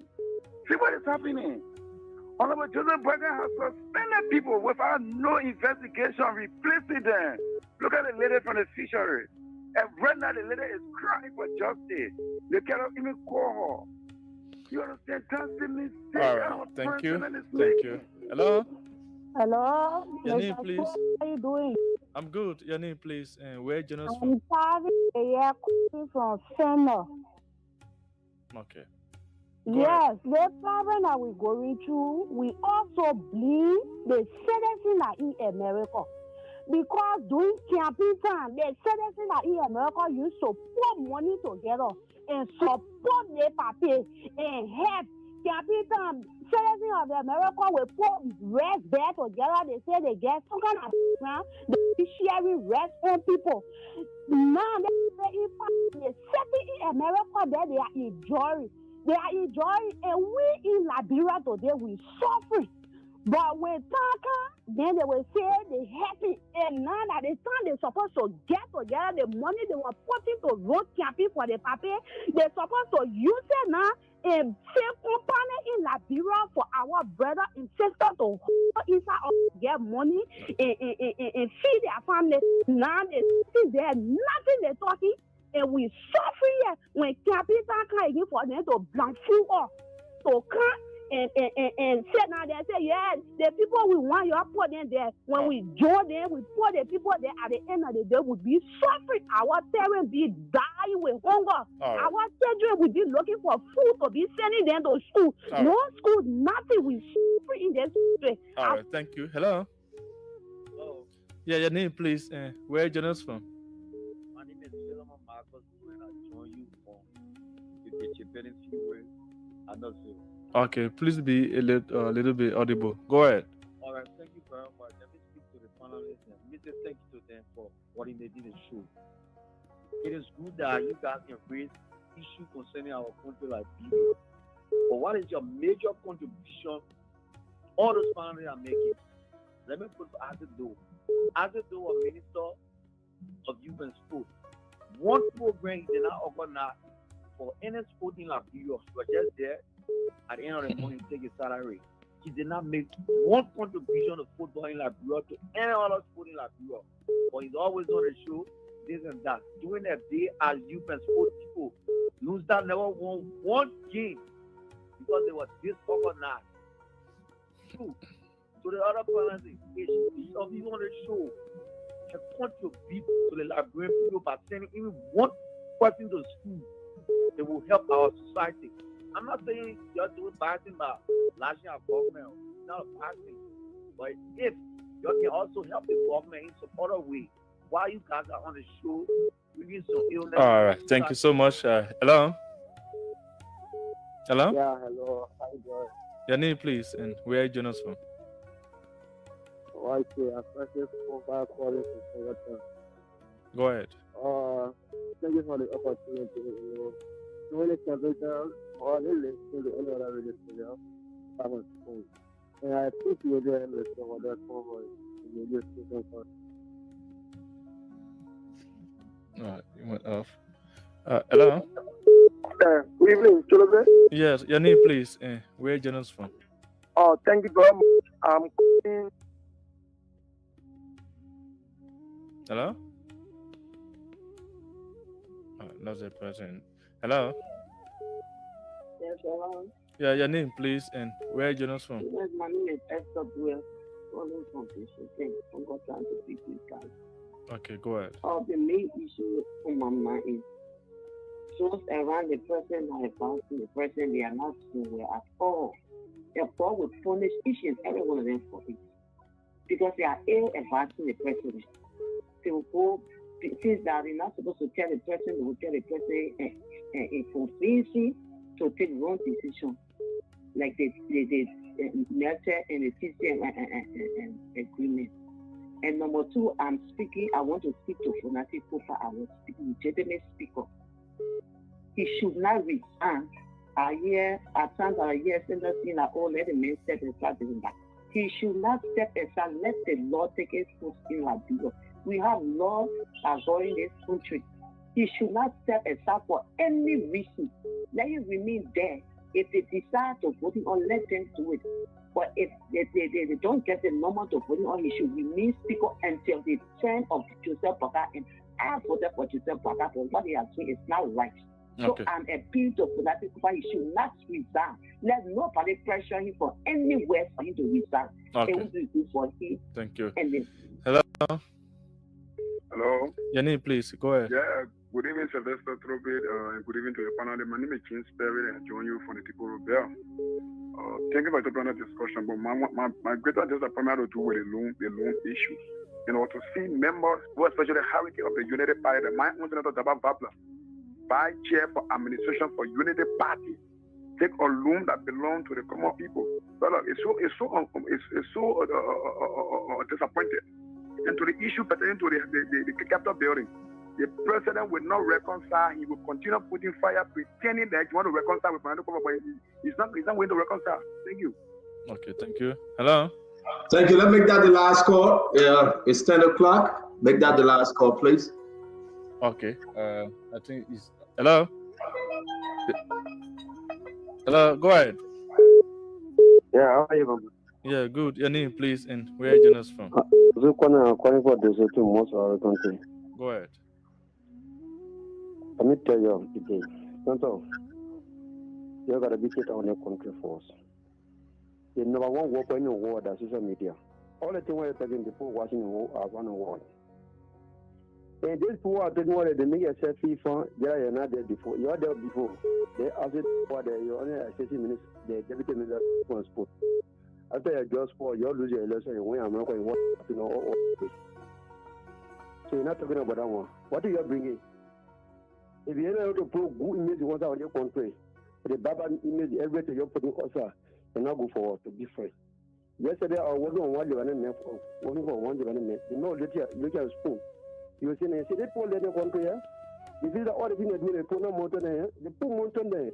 So goodness on top of your country, and a good go outside. When you put your Baba music in your Baba outside, I said, you're not for you. You're the says here. I can't get the 2 years, you lose a picking go be on your desert there. You do nothing. You tell me, you got a party, go do a wedding there. What are you going to do here? I beg you, you're lawyer. You're titan for the country, please. For suffering. All right, see you. That's it. Thank you very much, Sylvester Chuluple. Thanks to all those that have called on Spoon Network today. We try to make a Saturday the People's Day here on Spoon that we can listen to them. We can hear the plead, the cry for help. That it will talk about the good, the bad, and the ugly. I want to say to all of you, at the end of the show, we'll take more calls, but right now, we got to get into the discussion. A lot of stuff is happening. I want to get the stories first straight up from Martin Cuddy. So please allow me that we can hear from Martin Cuddy concerning a lady named James Etta. Folks, if you can stop calling, that would be fine. We are not taking any more call to the end of the program. We will be calling Martin Cuddy to give us a story on this lady. I've been following the story. Right now, she is at JFK Hospital. There's a big thing happening. I learned that the operation went bad. Malpractice from ELW Hospital. So that place of call Martin Cuddy maybe, and only maybe we'll be able to talk to this lady if she's alive and she can talk, but I don't think so. Let me call Martin Cuddy, Dr. Richardson, that we can start this show. All right, so I'm calling Martin Cuddy right now. Let's listen to the story. Somebody needs help. Somebody is in a serious critical condition. I went to the hospital, ELW hospital, the allegation that the doctor made a mistake. The doctor made a mistake. The doctor took out the wrong organ. Something went wrong medically. But it's not the first time. There's a story that came up a few months back. A young man died.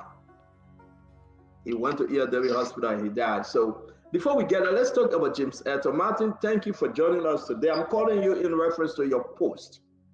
We saw you posted something about a lady named James Etta. Went to ELW hospital and had some medical malpractice, something that was done. And right now she's fighting for her life at JFK Hospital. Can you talk to us? Welcome to the show. You are live. You CEO, and I appreciate the opportunity. Sorry for the poor quality of my voice. Greetings to everyone on the show. Greetings to our people across the homeland. Quite frankly, the situation of the Liberian lady, in fact, she is a registered nurse, right? She's in a very critical condition at JFK. She's under a dialysis machine, at the same time bleeding, and the bleeding is non-stop. So she really needs help, quite frankly. That's why we are trying to save her life. You know, she had an encounter with a doctor called Dr. Yesu at EW Hospital. You know, and she explained her ordeal in the video on her page, and she was normal when that was happening. So she's speaking to the facts. You know, we try reaching out to the administration of EW. They are refusing to even speak to journalists. So at the moment, the lady's life matters more than anything. What happened? Can you share with us what actually happened? Yeah, according to her, it was last month around the 24th, right? She visited the hospital because she was pregnant, and the doctors there told her to undergo, I think, C-section or induced labor. I'm not a medical personnel, so I wouldn't know all of the details or interpret the details in a more accurate manner. But her post says it all, and probably if we have access to a medical personnel, they could explain it better than I do. But I think there was some negligence on the part of the doctor, and I want to say allegedly, because an investigation needs to be conducted. That's why we are calling on the Liberia Medical Dental Council and the Ministry of Health to probe this matter independently and thoroughly. Because if you look at the posts that I made on my page, on my Facebook page, there are multiple testimonies for people about the same hospital, EW Hospital. Multiple testimonies and witnesses. So this is not the first time, this is not the second time, this is not the third time either. And James Enter may have been just one of the victims. What about other people we don't know about? She chose to speak up.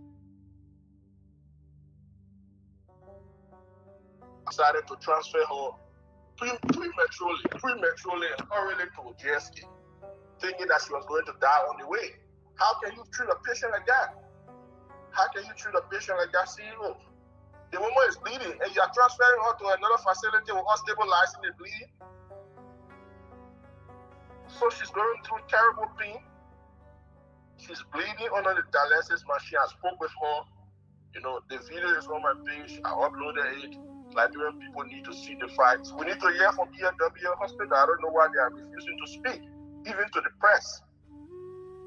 We can't allow the woman to die. So, but let me see if I get you right. I'm trying to get on your page, Martin. On your Facebook page, what did your Facebook page say? There you go. This is what you just posted 51 minutes ago. In 1 hour, we have raised $1,060 plus US plus 4,400 Liberty. James Eto Cookman, a list of all contributors will be published. The sister needs help. Please donate Cash App. $sign Hawamo 301-250-3927. You are saying mobile money 0880-835183. My question on your first post to this story, I'm trying to go to the first post, Martin, because you said that she underwent the operation, then what? She lost her organ. She was talking about her kidney, because if you look at her official post, can I read it quickly? Yes, please send it to me. Let me upload it as well. Let me send it to you quickly so you put it on the screen, then we can read it for the people to see. Because she's an educated person, you know. She wrote a post trying to give a picture of her own ordeal. Let me forward it to you right now. You just dropped, you spoke to the Minister of Health. What did she say? Okay, so I spoke with the Minister of Health, explaining her situation because the health minister was not even aware at the time I spoke with her. So she said she was going to follow up with the ELW hospital and the GFK. And I also spoke with the president of the Liberia Medical Dental Council, the body that is responsible to investigate the matter of this similar matter, So all of them are following up. I'm going to get update from them and share. But I spoke with two of them. They are concerned, very concerned, because this is a very serious matter. It is about life, human life. So they express empathy, sympathy, and they are going to investigate independently to establish what really went wrong. We are not casting any form of guilt on the hospital yet. All we are saying there is a need for an independent and thorough investigation because this situation has been happening for a while, and people should be held accountable. I think some licenses need to be revoked because lives matter, and people who are in our hospital need to be very careful about how they manage these lives. Lives are costly. So they have to be very careful. This is not the first time, the second time, the third time either. So yeah, I sent the screenshot to you. Let me read her post quickly for everyone to have a grasp of what she said. So James Enter wrote, "What has ELW hospital doctor done to my kidneys and urethra that they are not functioning? Dr. Yesu, I need answers. Since February 24th, I left my house healthy for an ordinary ANC visit, and they said I was post-due and needed induction. I told them that even my first pregnancy, it was the same thing, that I waited for God's time, but they helped me there, sent me on the ward for induction, which filled by 7:27 p.m. I suffered in pain till February 25th, when they said the service was not dilating, so I needed cesarean section, CS.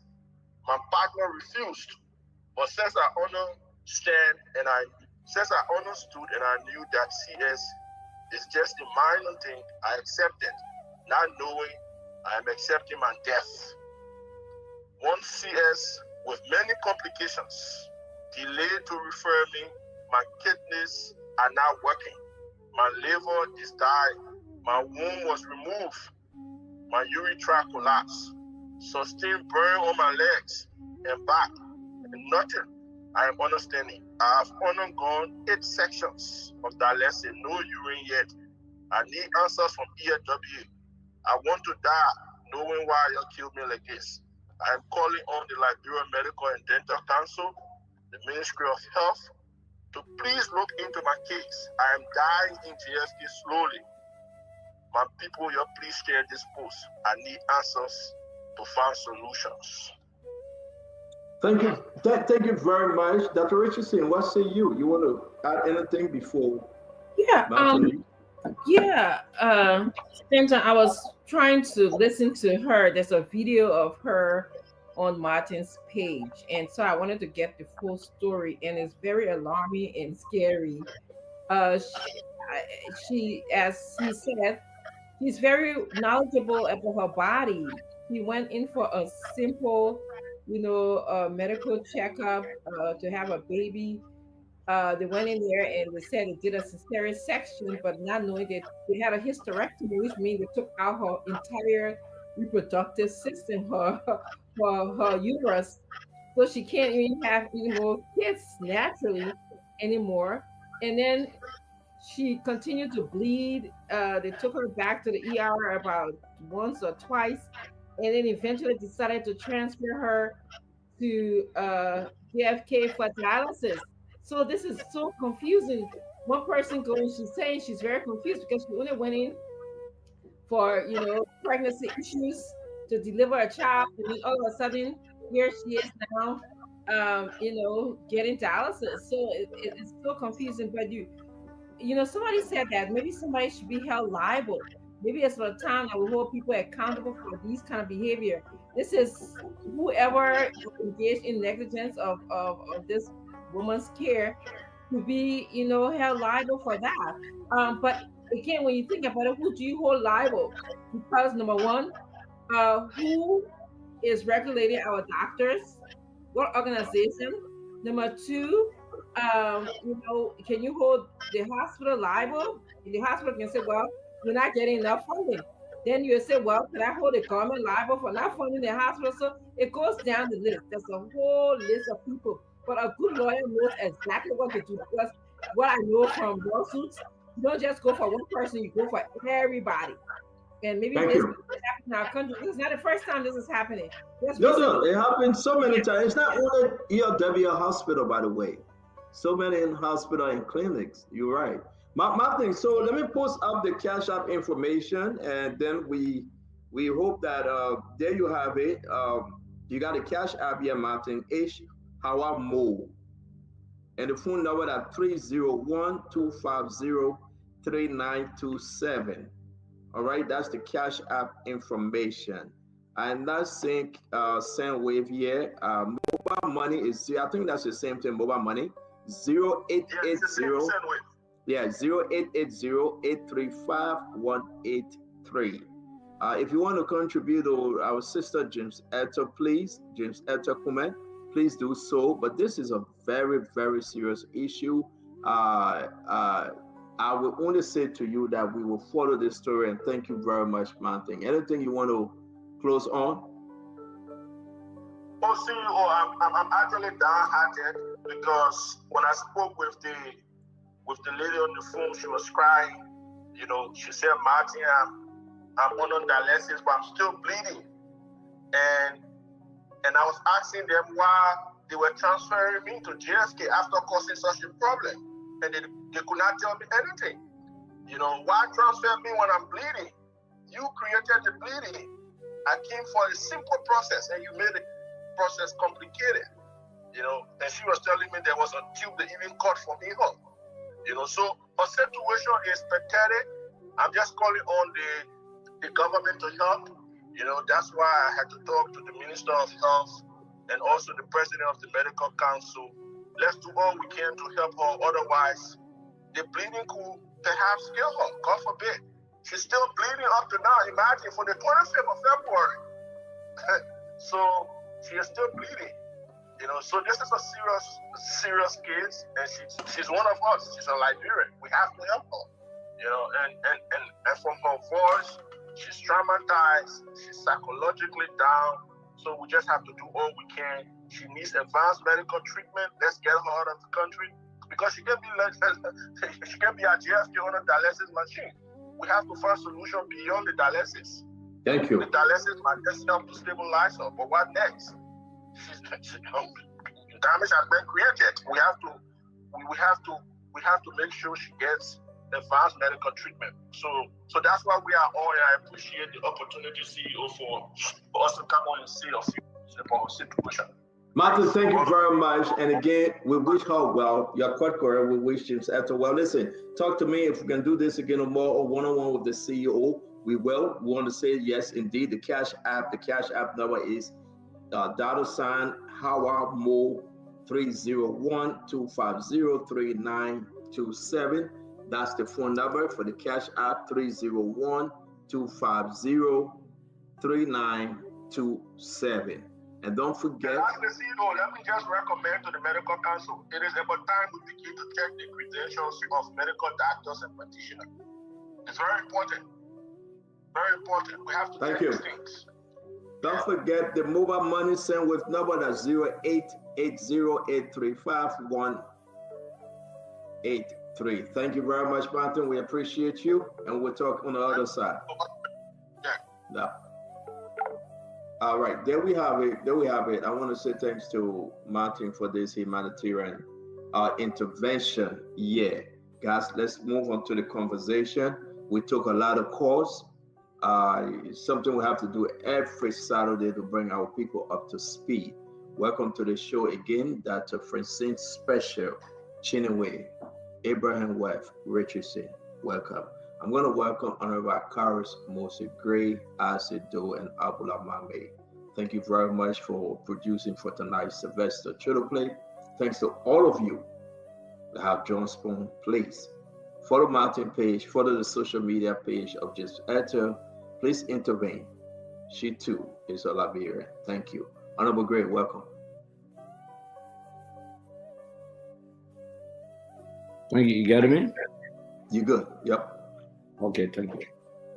Thank you very much. Asido, welcome to the show. Well, yeah, thank you. And I want to express thanks to Martin for bringing up the issue with the lady who I don't know. You muted yourself, I say. I say it is sad to hear what she's going through. Why it is true, I know there are very good, very professional medical doctors and nurses in Liberia that we must appreciate for their tireless efforts to always help save lives.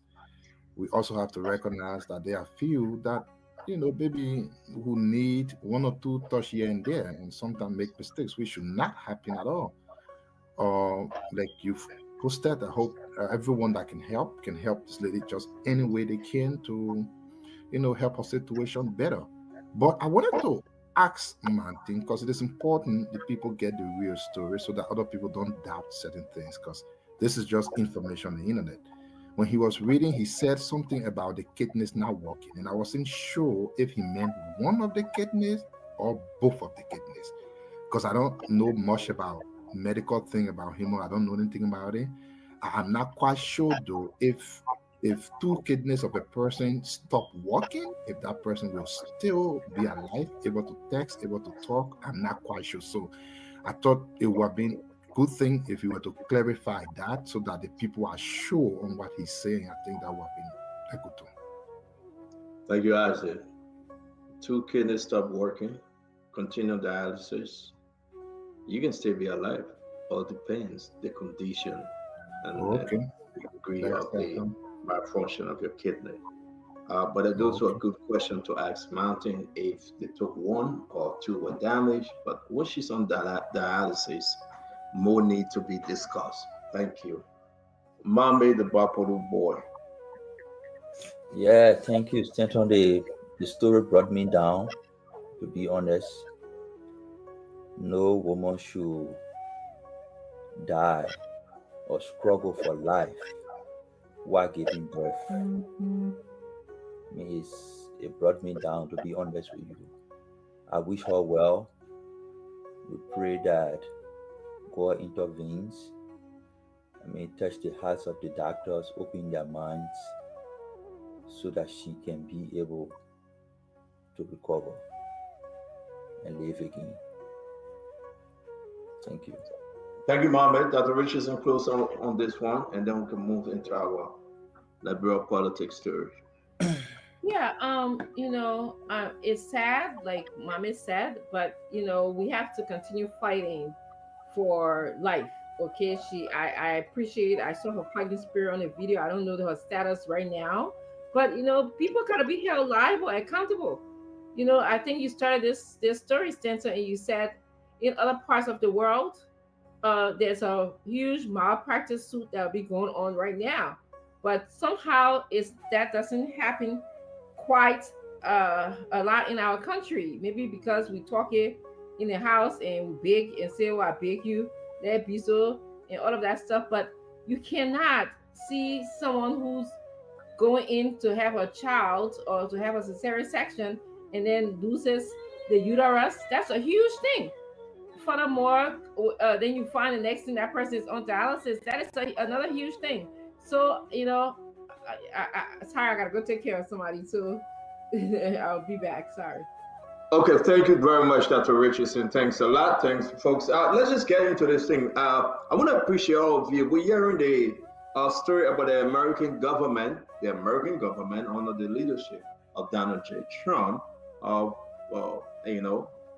probably a visa restriction on some country, traveling ban on other country. But let's stick with Liberia. What's your take Asido, you came in before Honorable Gray and Mama. What's your take on these announcements coming up, Asido?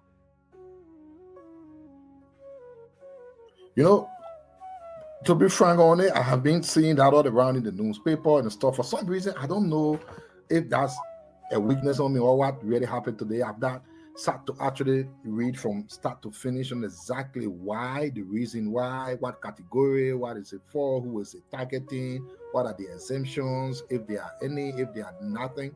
I'm not sure if I've actually gone through them, but genuinely on the overall, I don't know if Liberia should be, oh yeah, this is a little small, like I said, a draft. Now, I'm not sure if Liberia should be going through a lot of these with the US. There could be very possible reasons why certain things from the US would be necessary at a certain time when it comes to fighting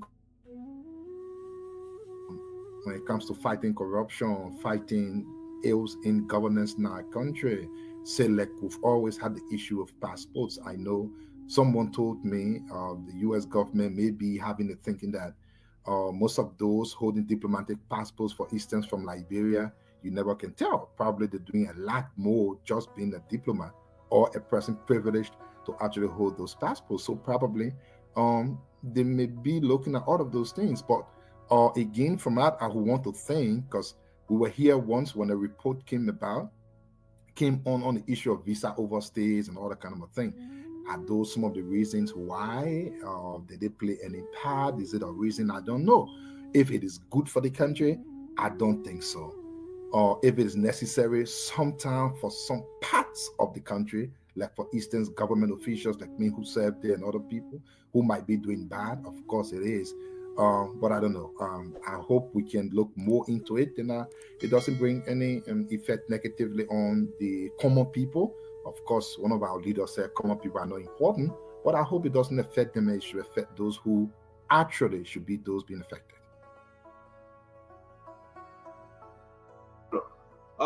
Thank you, Asi. Mame, I'm trying to upload some of these things, but you've been following the story on this before we get to Dr. Richardson. What say you on this big announcement, the proposed visa restriction or ban? It doesn't really require deep reading. Just 5 minutes of your time will tell you why. So this is what it reads. The US government will put 22 countries on the yellow list, and they will have 60 days to clear up deficiencies. 60 days to clear up the deficiencies. What are the deficiencies?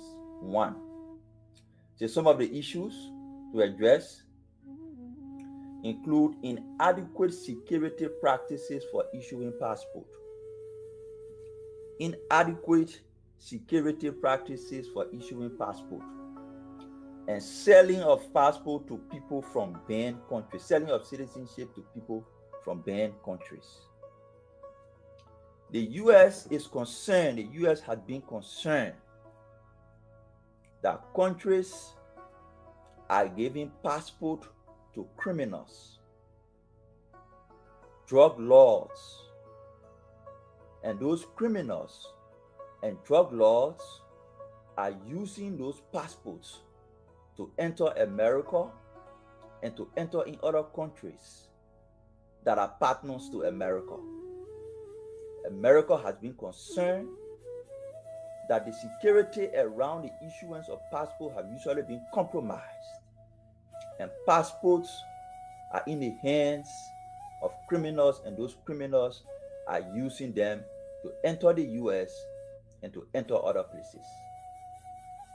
Therefore, the new administration is saying you will have to prove to America that those deficiencies that led to passport going in the hands of criminals and drug lords have been addressed, and going forward, you can assure them that your passport will not land in the hands of criminals and drug lords. It's clear. And that's why we will call on President Boakai or the Ministry of Foreign Affairs, before taking over, they see U.S. government complain that the George Weah administration provided passport to criminals and drug lords.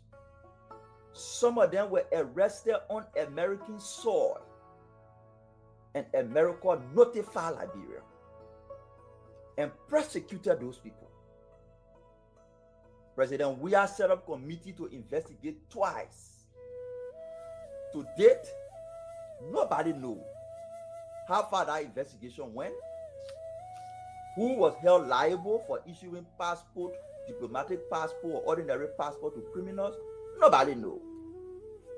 President Bouaka and the rescue team campaigned that if we won this election, we will investigate and make sure those who are responsible, those who were responsible for allowing our passport to go into the hands of these criminals, for which America is having problem with us, we will hold them accountable and reassure our partners by our action that we have put in place the rest system to prevent that going forward. Up to date, like George, we have set up investigation and nothing came out. We don't know. Up to date, nobody in this administration can say what has been the findings from the Joe Bouaka administration on the issuance of diplomatic passport and ordinary passport to criminals. What has been the status of those investigations? To date, nobody knows.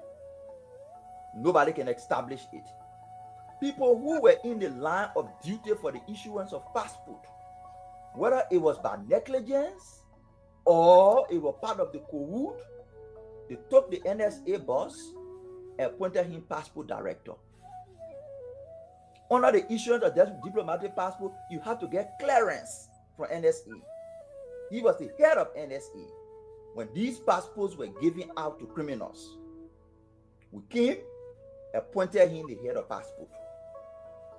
So yes, the decision President Weah administration took to award passport to criminals and the failure of the Joseph Bouaka's administration to investigate and assure America and other countries that we have cut off this cartel of passport selling could potentially hurt the ordinary Liberians who know nothing about the issuance of these passports.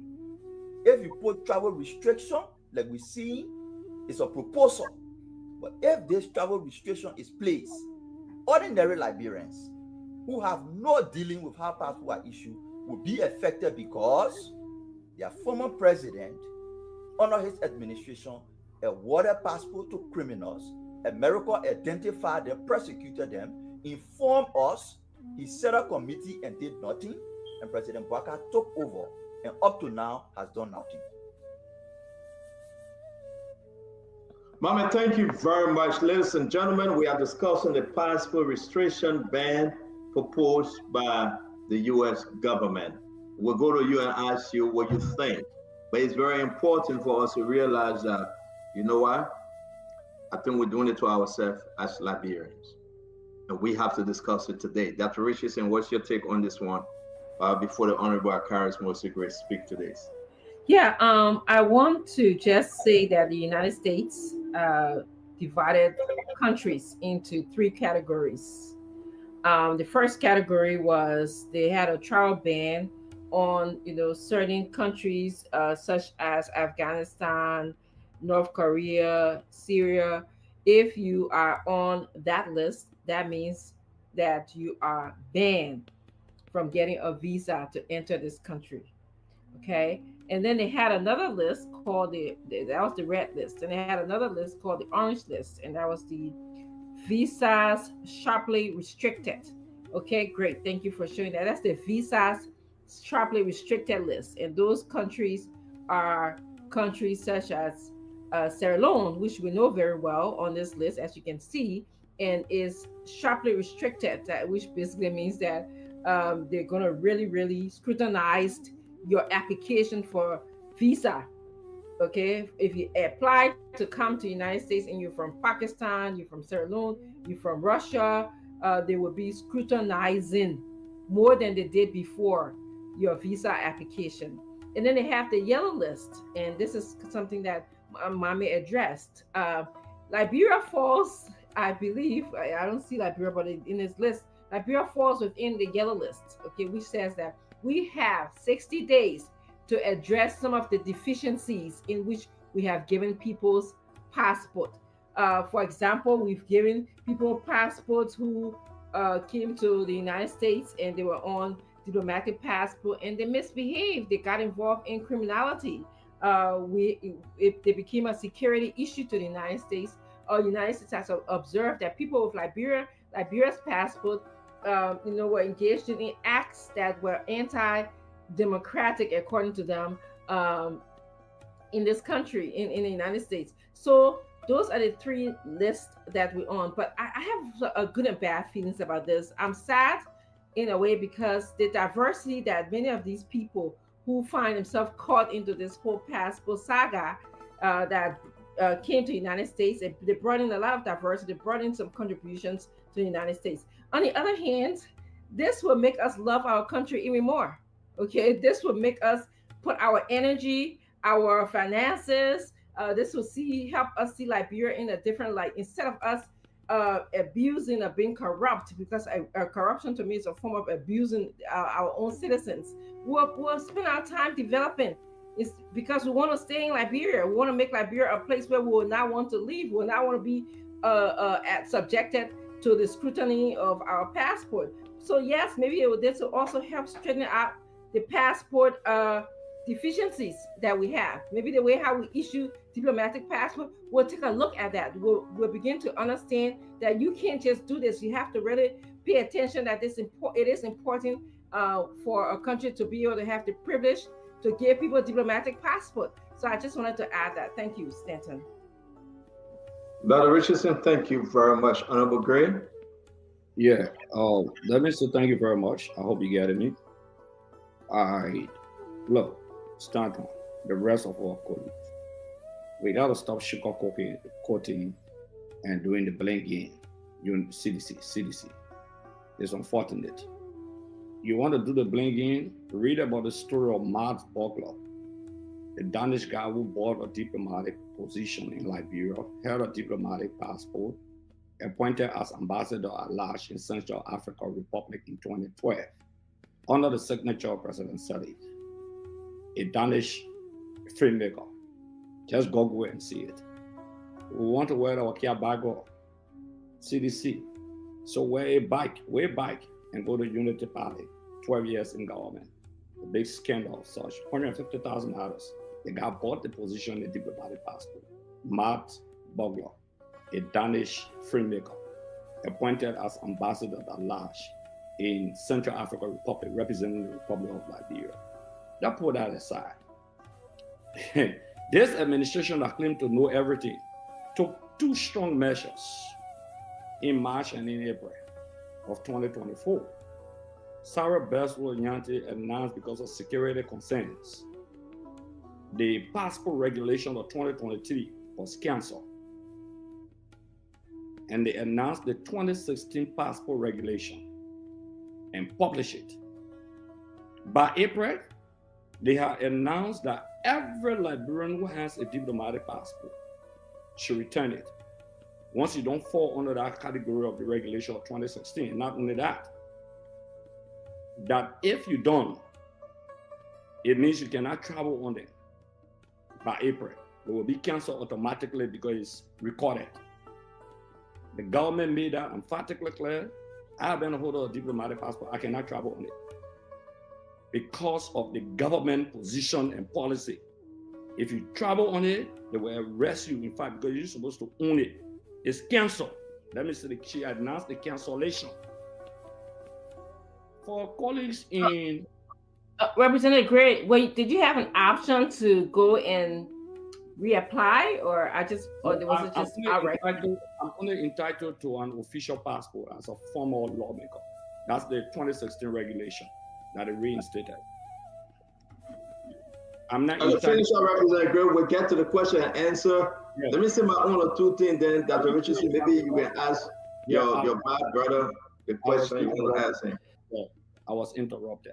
But the fact of the matter, by those two powerful statements and regulation, the president, the Ministry of Foreign Affairs gave diplomatic passport recklessly to people they appointed ambassador at large and other criminals.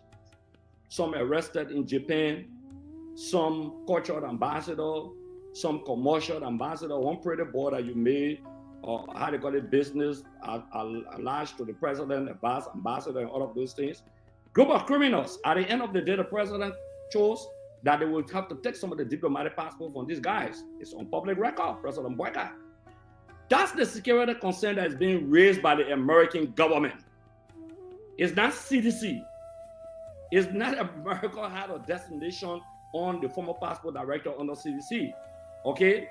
The guy who was arrested, you talk about like 22 people discussing here. So that's not the issue. Is about this government. This government giving diplomatic passport or to criminals. They lied about that. No CDC government official or those that they ever get diplomatic passports, or if you claim that they were criminal, they should not travel on there and they should not have it because of the regulation and the position of the government that no passports would be canceled. We shouldn't come sit on the show here and pretend the restriction, the security concern by the United States government, the failure of this government, and the deliberate willful attempt to give small boys and small girls diplomatic passport in the country, and the recklessly using it and waving it. That's the problem we're facing today. Let us stop debating CDC time. That 2020 you're talking about the passport director, that the American had restriction on him, travel visa restriction, travel ban, sanction on him. That the one you come to talk today, the guy who was arrested in America, the passport was taken from him. You reinstated the passport regulation of 2016 in March, and you cancel all the other passport in April. Then you come state say that CDC, that people have those passports, they can travel on it. Don't make that mistake. The passport they're talking about that they want, they've been issuing foreign ministry, and it says sterling passport there. It's a cartel. Even the president, the current president of the Republic of Liberia, it showed that they were recording some passport from people he appointed. Not CDC. These are the security concerns. Let us address the issue. The failure of the Unity Party, according to the defunct Unity Party, because it's a matter of time. The failure of the defunct Unity Party to rise up to the occasion and stand by the commitment they made to the Liberian people, they have failed on that. All that they look for that excuses, then get the government back to CDC. Give it back to Ellen Johnson study or whosoever. Every day, CDC. So what have you done? What are you doing? You stay doing the same thing, you're doing worse. Government say worse. That's what you're doing. And these are the facts. Thank you, Honorable Gray. Honorable Gray, let's observe the time. Let's just give Honorable Gray to speak. Let's observe the time. Let me come in, guys. It's very important. These are serious conversation. Honorable Gray, you can have your time to speak. I respect it, like I should do, Abula Mambe, and every one of us. I beg to speak on the issue. Let's go back. December 30th, 2024. The government in action to retrieve diplomatic passport hangs dark shadow over Bwaka's reform agenda. This was very clear. It was very clear. And I think folks not mention the words right now as to who's to blame. Right now, from Madam Salif Tam to George Monrovia Tam to Joseph Yema Bwaka Tam, both Unity Party and CDC should be held responsible for this mess. Both Unity Party, honor Madam Salif, CDC, honor George Monrovia, and this Unity Party government should be 40 held responsible. And every Liberian should listen, because you know what? The Madam Salif government sold passport. The George Monrovia government sold diplomatic passport. President Joseph Yema Bwaka government sold and selling diplomatic passport. We have abused our foreign relation our relationship right, like every nation that want to come into your country and be protected, the same group of people, the same company that manufactured diplomatic passport. Few months ago, DeLong, Sarah Bachelet-Yanti, and all of them went to Vienna to issue from the same group of people the same diplomatic passport. We called on President Joseph Yima Boakai. Mama, you here?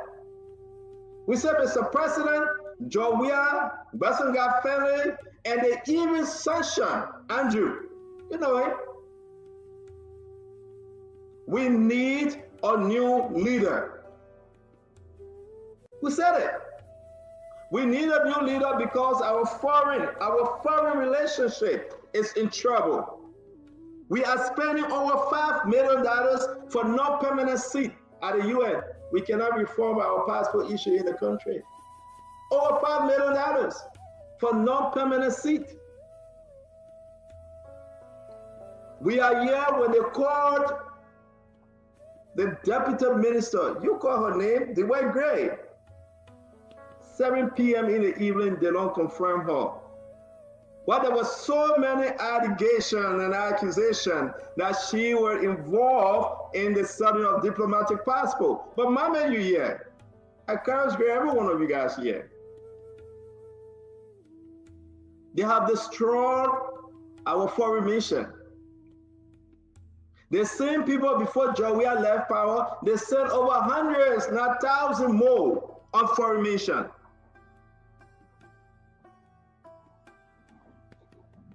Okay. And at the end of the day, we all sit there and think it's a joke. I'm going to share with you guys some passport, some diplomatic passport. I'm going to share with you.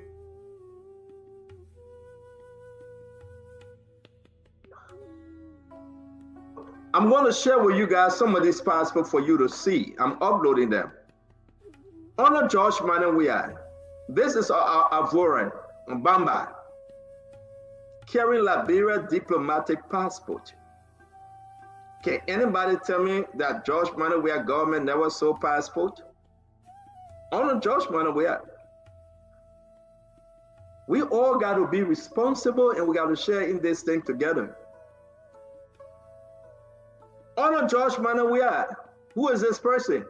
May his soul rest in peace. I think he died in Saudi Arabia a few weeks back or a few months back.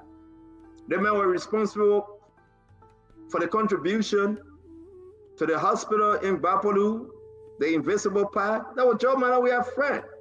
Yeah, his passport on display. They gave him diplomatic passport. The allegation on him was so much the man got drowned in his pool. How he died, they say he was drowned in the pool. I'm sharing information with y'all. May his soul rest in peace. We're going to share all the passports that these guys were selling under George Monrovia. But let's fast forward. Joseph Yima Boakai. Who President Boakai gave him passport to? Who? Let me share some of the passport the president under this government, Sarah Bachelet-Yanti, then gave people passport. I will share some of the passport with you guys. I'm uploading all of them. How can we, Dr. Richardson, separate ourselves and say, oh, no. Only the government did it, we didn't do it. You know this young man, this fellow? His passport was issued June 13 of 2024. The best friend to President Boakai. You know his reputation? You don't get us started here, man. They don't do this to us. Sorry, they want that joke. We are under our passport. Let me put it down, that president we are. You don't do this to us. We want to display all the passport for people to see. Then you won't blame one government. Till we can face this mess under this government, nobody should blame the past government. Sarah Bachelet-Yanti, the foreign minister, the allegation on her that she gave him diplomatic passport, plenty, running through the window. Sylvester Grisby, can send letter and say, give the cat and dogs diplomatic passport, and they do it. Who's stopping them? You think that American people just get up one day and say, oh, there you go, there you go, there you go, bam. Like, bro, our oldest ally will support that. No, you got informations to do. We ain't got to the visa restriction yet. I'll put all the passport up today for you, Liberians, to see that our leaders are destroying our country because of the greed. You know how much they sell one diplomatic passport? 100,000, 150,000. Don't tell me about Besonga family. We know him. But they don't sat there. The foreign committee sat there and they confirmed all these people like Mame was saying. NSA director, the main passport director, what do you expect? The white gray is still there. We fought against them. They both said President Burger will change it. President Burger said, no, I will keep them. What will change? Don't tell me about George Weah. I knew George Weah couldn't handle it. I knew George Weah couldn't fix it. That's why I beg you guys to bring in Burger. President Burger King, guess what happened? He kept the same people. They don't talk. Guess what happened? We will change them. We will rescue the country. They don't confirm them. He baptized them. He put them in the holy water. He said he will revert. He confirmed them. Then today people say, they don't say we called it meeting on the 17th. The people will come and give us ta-da-da.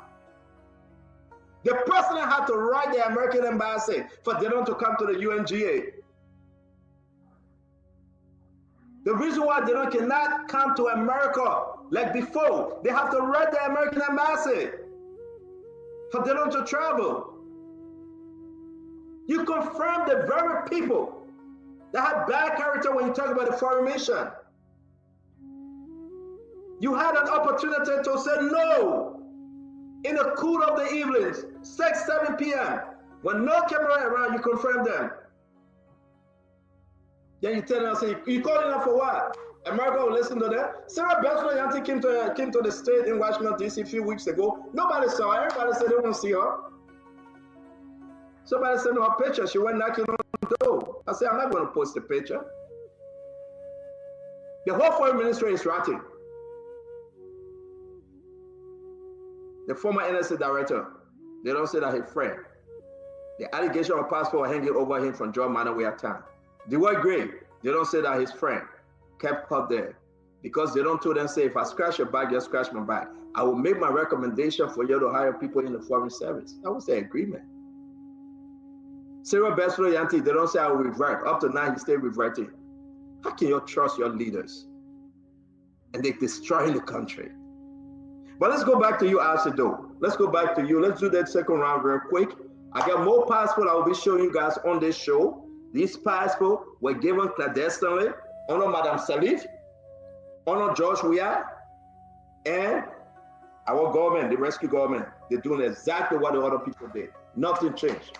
Our country will go down in the toilet. I will share them with you. Go ahead, Isaac. Yeah, sometimes, you know, when we come on the show, we come here to discuss solving Liberia's problem, and we come to discuss Liberia today. Only unserious people get stuck in the past. And it is sad for our country that we have so much unseriousness, that people are so unserious that instead of us discussing what Liberia is today, the only thing that matters to us is to discuss the past. And let's clarify a few things. One, you know, I always relate to that young guy who came on the show the last time because I really, really liked him, you know. He said if you take 100, you put in the oil, it still remains 100, even if the color changes. So no matter how you pretend like you know something, when you are empty, you are empty. Nothing can change it. So the US government did not put visa restriction on any country yet. It has been a news report on people who spoke without showing their identity. And as of today, we again don't know if visa restriction comes up, what would be the reason, besides the same speculation from news report. But the only thing they said there was that the administration will be asking certain governments to say, how do they go about giving passports.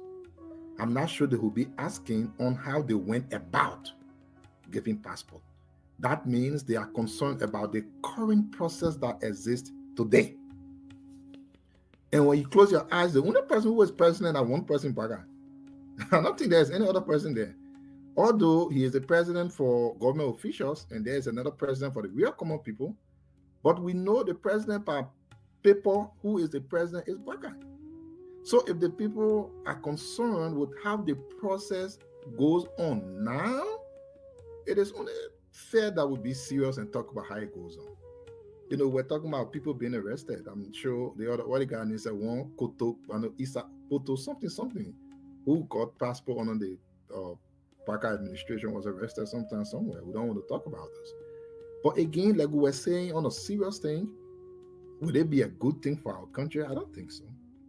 That's why we need to do everything as people to see how best we can put certain things in place for these things not to keep coming to our faces. I think if our country would move forward, those who are there now, that's why I laugh most often if my brother starts saying, oh, we brought Baka, who's saying you do it, then you fail, and Baka, so we don't want it to. People know. If Georgia was doing a little bit, you say Georgia wasn't doing best, Baka will do it. Baka can even do close to the little that Georgia was doing. That's the difference about it. But when that time we will talk about it. But the truth is that this government is a failure. The amount of the lie is not anything so easy you can come out of. So all of the things keep piling on them. Keep piling.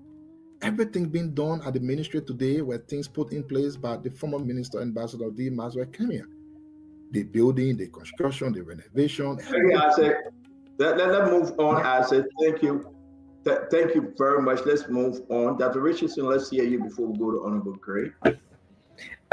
It was reported in the news today all over the world that the United States is banning certain countries from getting passport. They are restricting certain countries, and they are also asking for some countries to provide the manner in which they are giving diplomatic passports or accepting visa applications. Okay, so whether it happened in the past or it happened today, all of this, in my opinion, brought us to where we are today. Okay, the past government, you know, whether we had issues with the security risk of giving people diplomatic passport or coming to the United States, the current government is doing this. So this is just to tell us that, you know, and a passport is supposed to be your identity. It's supposed to reflect who you are as a person. It's supposed to show love for your country, shows where you come from. But apparently, you know, we Liberians are using it for different reasons. We are giving it to other people. And people who in the United States, and you can't blame them, feel that they present a risk to their country. So if United States is protecting her country, what about us? This is the question that we have to ask ourselves. And this is what lately, in as much as we might have our own concerns about what is going on in geopolitics wise, some good things are happening. It's exposing a lot of things. You know, here it is, we're getting all of this money for different reasons, and we didn't utilize it to develop our country. Now it's on, people are getting access to diplomatic passport, and as I heard and I know, we have reported stories where our diplomatic passport were being sold. Passport that was supposed to be only for people who served our countries in different ways. They were being sold for somebody to get rich. Somebody was greedy. Okay? And so when you do that, America can't help but to say, well, I'm going to restrict you, or either ask you to clarify the manner in which you give visa to some of these people, diplomatic visa, diplomatic passport to some of these people. And this is exactly what is happening now. So again, I will say in my closing, this is lesson learned. We will learn to respect our country. We'll learn to respect others. We'll start thinking as Liberians, looking at other choices, ways to contribute and to make our country a better place, someone that will love and like. Thank you, Dr. Richardson. Mama, let's hear you on this one. Stanton will we said it,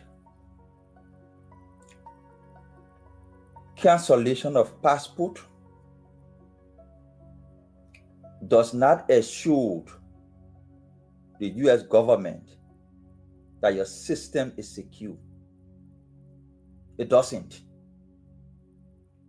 When the US government arrested multiple times and alerted the Liberian government of your passport being in the hands of criminals, ask Akaros Green, who was chairman on executive, the ranking member of the CDC and the legislature.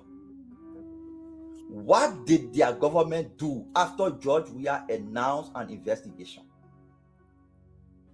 Up to today, ask him as a senior government official, where is the finding of that investigation that was launched? He will not tell you, because the top executives were part of the syndicate, so they could not investigate themselves. Ask him, where is the investigation report? 2 times he called for an investigation when our passport, diplomatic passport, were caught in the hand of criminals. 2 times. Ask today. Probably the reports are available. Ask him today to show copy of the report and who was held responsible for placing passport in the hands of criminals. We're waiting for that report today. We cannot get it. Canceling diplomatic passport doesn't assure the US government. What assures the US government is, what action did you take to penalize those who breach your system? And what action have you taken to cover that breach? What breach did you identify? What was the loophole you identified? Who caused the loophole? What action you took against them? And what action have you taken to correct that loophole? That is why we assure the people that the right system and security measures are put in place. But you can cancel all the passport in the hands of criminals. If the system and individuals that are giving the passport are still there, the passport will still go in the hands of criminals. So canceling passport doesn't assure anyone. But since you was an official of the government and the US government elected you and your president announced an investigation, tell us on the show today, where is the finding of the investigation? Who was responsible? What action they took? And that is why we want to blame this administration. Honor Ellen, it happened. It happened Honor Ellen. They sold passport Honor Ellen. What happened to those who did it? The same thing. They went to court. The court exonerated Toga Giwe McIntosh, exonerated Vani Sherman in court. But it was established that the Danish journalists bought diplomatic passport. We came to Weah government. They sold the passport. It was established. The US government sanctioned the passport director. But before that, the passport director went to court. The court cleared him of all charges. It's not what I'm saying, the news clip, you can pull it up if you have time. The court cleared him of all charges. Say he don't do no wrong. Later on, the US government sanctioned him. No, not that one. Later on, the US government sanctioned him. The same thing on Ellen, the court cleared him. The same thing on Weah, the court cleared him. No action taken. That is why we're telling President Boakai, you be the difference. Show difference. Immediately, you promise, launch an investigation. Since we are launching the investigation and there's no report, investigate and establish all those responsible. Whether it was by negligence, whether it was deliberate, establish that. But up to now, that hasn't happened. And that is our problem. But to argue that because you cancel passport, so you assure the US government, no. Tell us, since you were there, who you found liable after you commissioned your investigation. Nobody, no report. So President Boakai will come back to you, commission that investigation. All the diplomatic passport that was sold under George Weah administration, investigate and establish who did it and penalize them and correct the action to assure the US government and other people that Liberia has identified the problem and we've taken corrective measure. But that hasn't happened. Mama, thank you very much. We're going to welcome Jerry Gibson. But Jerry, before you speak, let's go to Honorable Gray. This is concerning. I got a lot of information while we're talking about the passport issue. It's not easy, Mama, to say, well, we'll correct it and the people. No. It's not easy, Mama. These things are deeply rooted. These things are deeply rooted. And because of what is happening, from the legislature to the ministry and the executive,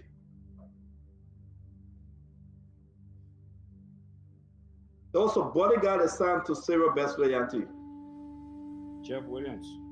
He was given a diplomatic passport. He ran away, he's in America hiding. He's on the radio. Can Sarah speak to that? Can the foreign minister speak to that? Seriously. People are sending their girlfriends and their boyfriends on a diplomatic passport. As a diplomat, President Waka recalled all the ambassadors at large. They still operating, most of them, and he has called them back with allegation hanging over some of them. We can name them.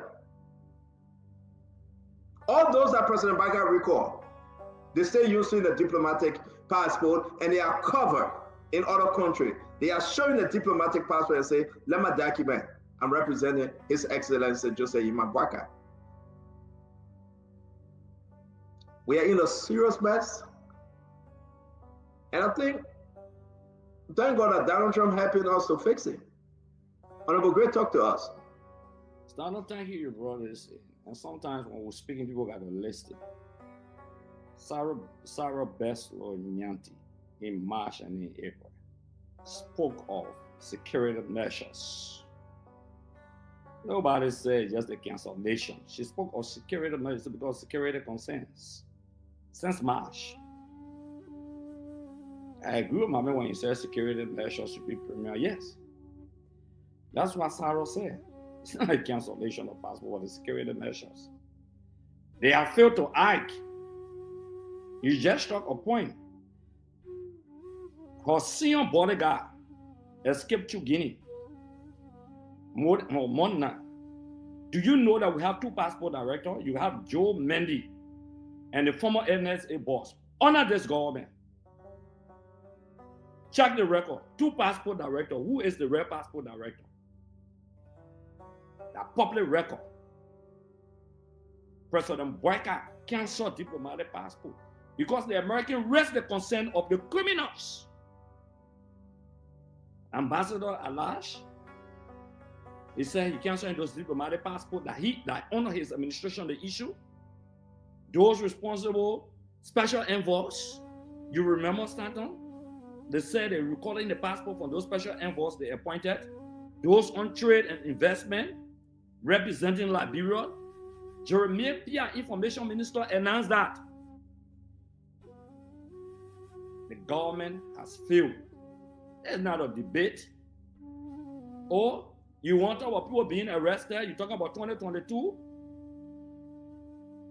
Joe Poto was arrested in Japan with diplomatic passport, trying to dupe a Japanese man claiming to be a Benin. Yes, you were arrested with Liberian diplomatic passport.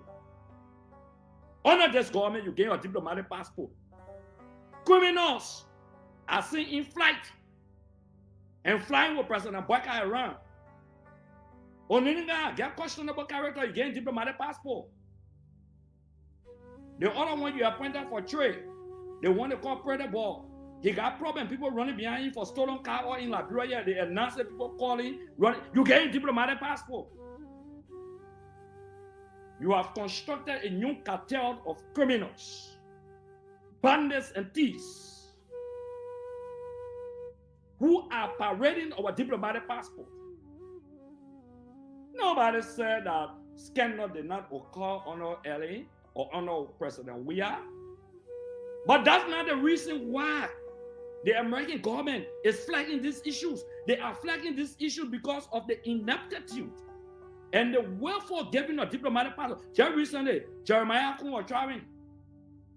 You know how many government officials they deny? You want to call him yet? Under this administration? Already you want to? You will open a Pandora box and will take out a can of rums. Your vice president for 8 years. From early time, you were not traveling. Because he told a girlfriend and he told a children, America that time, they put on restriction. But what I have to do with this thing now? Three different times. Wait, no, I'm talking my own, you tell your own. 3 different times I'm talking to the US Embassy denying that because he became vice president recently again visa. He was carrying another group of people that did not trust him. Government officials. You may have heard a stand on and you know they denied him. They even questioning them. Okay, go ahead. Passport. You want to talk about representative and senator? Then go there. Honor your administration, your Unity Party people. You struck a point. Or you want to talk about them? We can call names. Craig can run away from calling names. That they don't there. The criminals and crooks that have inherited power, selling Liberian diplomatic passport $100,000, giving position to people in the diaspora. All the trade people, they this, they that. They made the president sign the document. The president realized that. And people want to sit on the show or up there and pretend. You say you will fix it, but you are creating more mess. You are giving criminals, gangsters, and bandits our diplomatic passport. We will not take that. You told CDC government, every day you cry, the man in 2020, our passport director, you get 2 passport directors, Mendes and the former NSA boss. How do you settle that? You did not only cancel all diplomatic passports from the past, but you also put in security measures. You say it will be automatically when you travel on it, you will be denied because you cannot travel on it. They are on public record. The Minister of Foreign Affairs, her bodyguard just ran away. Thank you very much, Greg. You said that already. Thank you. Let's move on. Ladies and gentlemen, we'll open the phone line. We want to hear you because it's important when we say these things. It's important. But Greg, don't interrupt now. Greg, I beg you. Yeah. Okay, no problem. Thank you. So the issue is that we have to speak to this thing. Jeremiah Kwanko, the vice president, came to the United States with his delegation. They all received visa, right? I'm not going back in the history that Greg telling you about Jeremiah Kwanko, why he couldn't come to America, okay? I know nobody on Jeremiah's team that was left behind, right? Let's be straight. Now we will move. Gibson, welcome to the show. Talk to us. Stanton, thank you very much. Thank you for allowing me. Stanton, I will send you the name there. You know the minister, you know the managing director there that was denied on Jeremiah Kun delegation. Yeah, but you got to give Gibson a chance to speak, sir. You got to give Gibson a chance to speak, sir. I'm going to take this from a different perspective. And the perspective I'm going to take it from has to do with the U.S. government action, the threat to deny visa to Liberians. In the past, the U.S. government had placed sanctions on individual Liberian government officials. This one is a general denial of visa to Liberians wanting to travel to the United States. This is huge. This will put pressure on the government more than an individual being sanctioned. Because if Liberians who have nothing to do with the government of Liberia, with Liberians who are not involved in the sale and scandal of diplomatic passport or ordinary passport, if Liberians who have nothing to do with the mess that is being created by government officials, if they are no longer receiving visa from the U.S. government to come to America, it speaks volumes than any other action that American government are taking in the past against individuals. What would the white government do? How are they going to appraise their citizens that no Liberian can travel to the U.S. just because the government did not put its act in place? And that's the crux of the matter for me. Because this threat, if made to come to fruition, it's going to be a devastating blow to not just government officials, and not just the president, not just ministers or lawmakers, ordinary Liberians who want to come to America, who want to travel to America, will all be affected.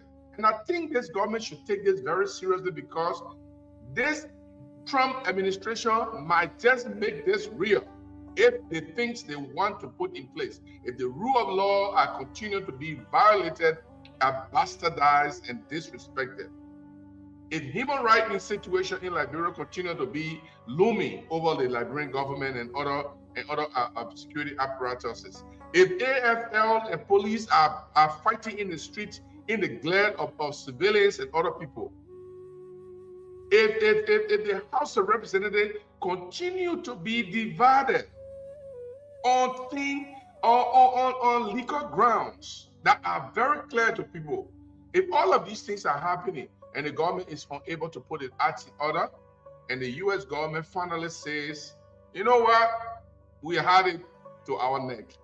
No visa issue in Liberia anymore until further order. What will this government do? How are they going to mitigate that? With the pressure that will be for the citizens. And this will bring uprising. And I think the government of the United States is calculating its action. And I think the reason why they just sent a warning and not imposed the visa restriction immediately, I think they're trying to mitigate the process.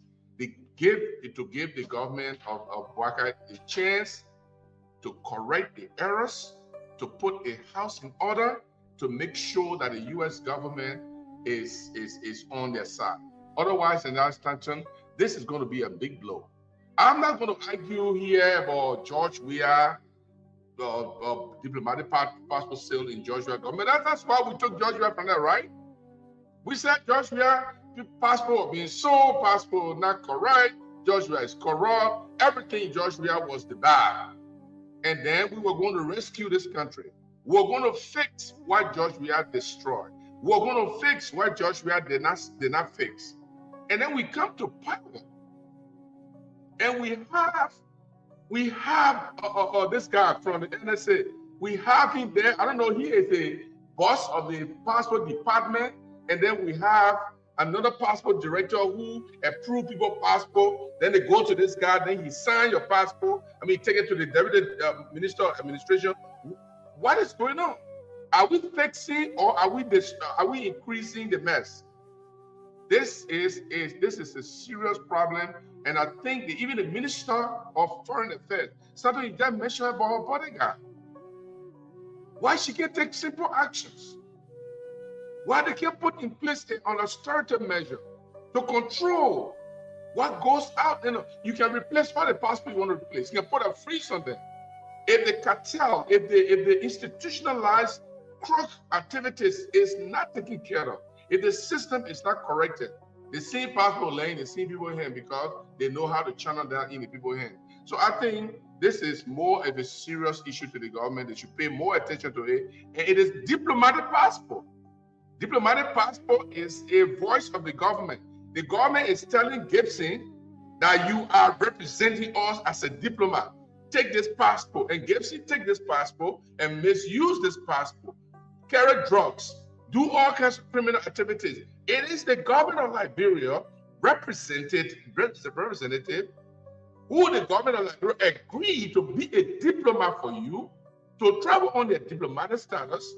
You are committing the crime. It is like the government of Liberia is involved in the syndicate, and that is going to destroy the government more than what we think. So I think. Thank you very much. Thank you very much, Gibson. This is heartbroken, seriously. I'm looking at, listen, I got no problem against Cyril Beslo Yati, right? But I think those cartels that run Joseph Yima Bouakai, and I know people are going to get vexed with me when I say this, they have taken over. Yep. Mm-hmm. Then you may ask yourself, but wait now, I thought President Bouakai got 40, 50 years experience.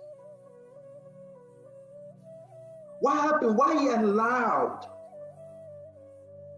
the Mamaka Berete, the Sylvester Grispe, the Cyril Beslo Yanti, why he allowed them, the former passport director, I mean, the former NSA director, who is now the passport director, Dewey Gray, why he allowed these people to take over of a government that came to rescue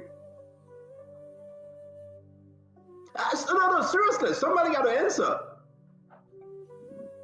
This is Sarah Bessler Yanti passport. When she wasn't a minister, this is a passport. Original, private passport. We'll put her passport, because she's a diplomat now, we'll put a diplomatic passport or two. This is the old passport of Sarah Bessler Yanti. It is a law on media, on journalism. We're not facing something here, my people. Let's discuss this. My question, do you think President Bouaka failed now in this whole foreign mission saga, to fight the passport issue? But what you would say, because we had the chair on foreign affairs, DeLong, that confirmed they were great. Confirmed Sarah. He was satisfied to bring in the former NSA director to be the passport director. He flew with Sarah Bessler Yanti to Vienna and to renegotiate with the people that put our passport out there, selling our passport. The same company. It's bad for our country, ladies and gentlemen. Well, over 100,000 are going to follow this show and watch and understand what you're saying. Yeah, I know you're going to say, well, you know what, our passport is this. But this is President Bouaka. Bouaka canceled several diplomatic appointments. Guess what happened? It was Vlad. The people are right there. Nobody went anywhere. They didn't turn in a book, nothing. Nobody. You ask any of them, I can name them to you. Mohammed Ba, he's still working. They say he will call back. Charles Snyder, he didn't go anywhere. Owakaduku Inyanga, what's his name is? The other guy. Somebody help me with that guy name. Christopher Owakaduku Inyanga, I don't know his name. He's still operating on a diplomatic passport. Koite, Ambassador Koite, he's still operating. Mandela Cooper husband, what's his name?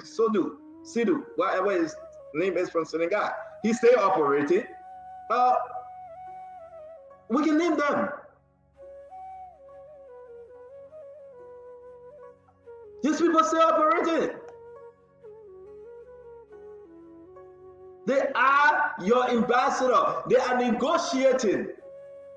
Yeah, Owakadugu or Naganuka. I don't know that guy's name, but you know him, The allegations that they will bring Colombians and Chinese and Vietnamese and extort them and steal them and take money from them. Those are the kind of people around President Bouaka.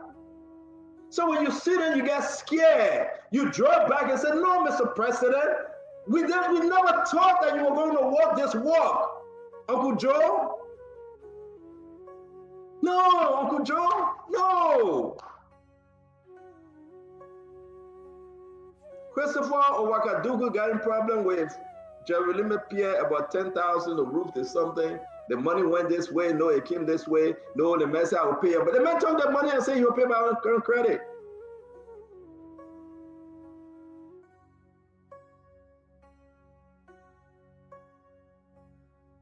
So people are asking, if that rescue to you, go call Costa. I think Acosta go on that name. He brought that name rescue. You go call. You don't put it on me. Acosta, you put it on. He brought that rescue thing. You go after him, please. You go tell him to change that name rescue to whatever name. Because the government failing.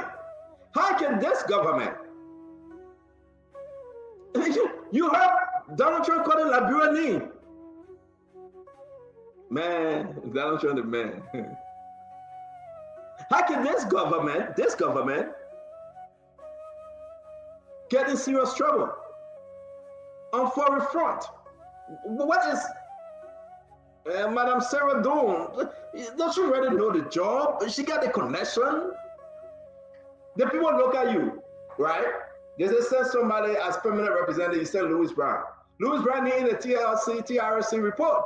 Yeah. That's true. Are you serious, President Barker? Yeah. President Barker, come on now. They possess somebody to be a permanent representative. You say Louis Brown. These are our problem, my fellow Liberians. These are, so you mean that nobody. What kind of rescue is this? We got to start asking Dr. Richardson to do a 300-page paper and outline some apologies.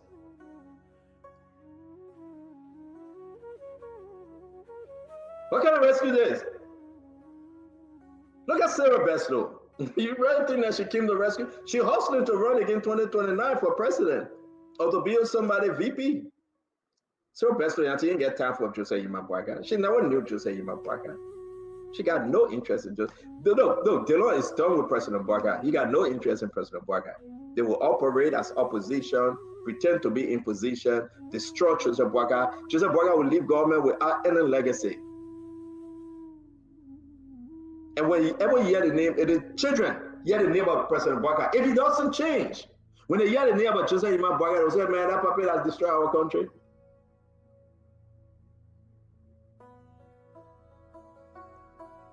That's what happened. So we are begging you. We need for President Bwaka to transform our country. The Bible said, be transformed inwardly by means of the Holy Spirit. We need the president to transform our country inwardly. Then when the people outside of the country see, they will say, yes, that 80-year-old puppet did something good for Liberia. The selling passport right now as we speak. They're lying to President Bwaka. The selling passport for 50,000, diplomatic passport, 100,000, just to go to Mecca for the Hajj. The Muslim people program that they can go to the Mecca. Mama Benitez put so many people on that list there. The people are refusing to accept some people. Every day you get non-verbal. No, I don't want to get a word for non-verbal. I mean, you're in the diplomatic way, you will understand. Every day, non-verbal. Every day. Graceful will write non-verbal. Mamaka will do non-verbal. I know that, I know, calling you forgive me. But every day, the Liberian, don't tell me about Joe Monrovia. I knew that Joe Monrovia was somewhere, somebody was selling passport, right? Because I can tell you right now, don't tell me about Joe Monrovia. I knew Boston got sold some passport, he got some money. Don't tell me about Boston guy. We passed that. Because if Craig and I deny it, this is this guy, Bamori from South Africa and Italian, that John Monrovia bought. May his soul rest in peace. I heard that he died of drowning in Saudi Arabia. When you talk about the Emery Hospital in Bapadu, he negotiated, he brought the money.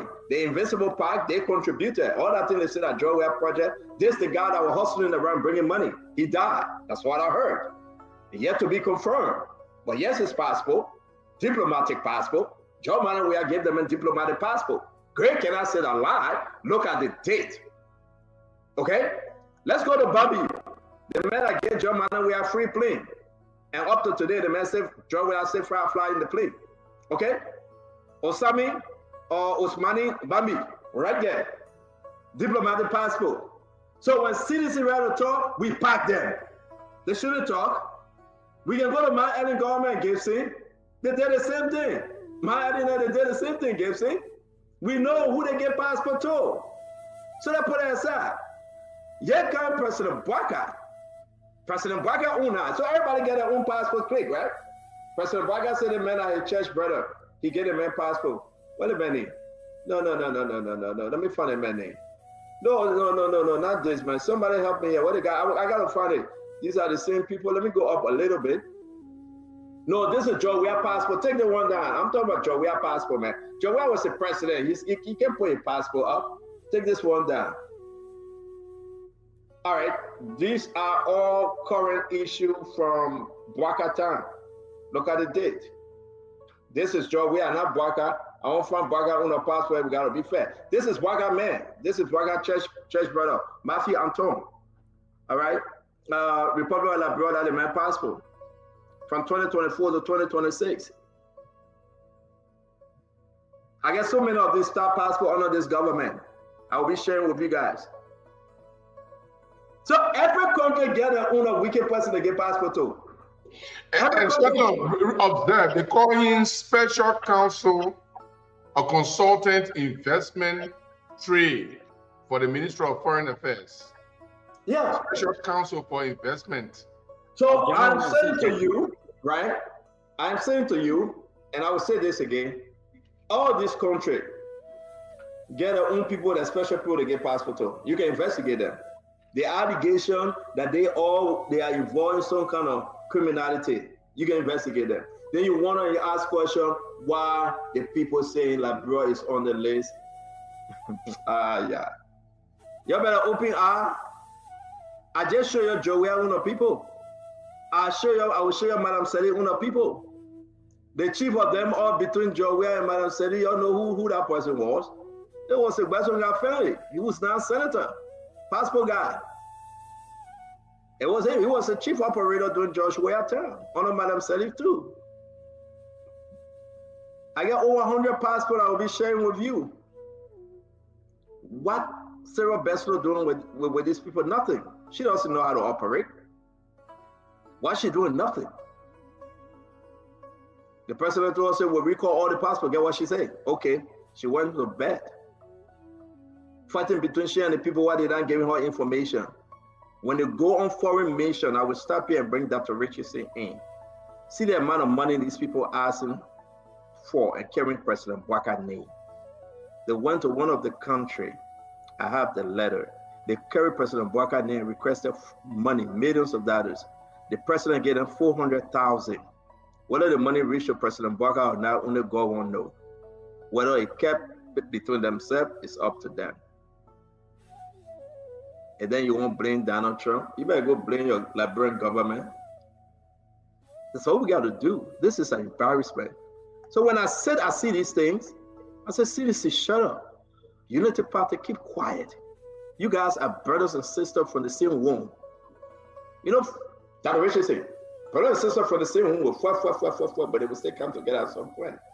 They are not from one power, no. They are from one power, one man, CDC. CDC and Unity Party are from one power, one man. They get the same flesh and blood. On this issue, President Bwaka is fielding, this government is fielding us. Dr. Richardson, let's hear you. We'll wrap this issue up. We'll continue with this. What reason to join CMC? But anyway, I don't want to see what you're going to say. But, you know, like I said, it's a bittersweet thing for me that passports will be more scrutinized. I kind of like the avenue in which Jeru came from. Maybe this will force the Liberian citizens, you know, to hold their leaders accountable. You know, they will start saying, before we elect a leader, we'll know that you're not going to put our identity, our passport at risk by selling the passport. We'll know that you have a good relationship with the outside world, that when we traveled, our identity won't be questioned. People are not going to look at us as black sheep. So maybe if we stay home, we'll begin to love our country and to do better for our country and to hold our leaders and to hold ourselves accountable to Liberia. And it's a bittersweet thing. You know, I don't like the manner in which the process is occurring. The geopolitics of the world is not my cup of tea.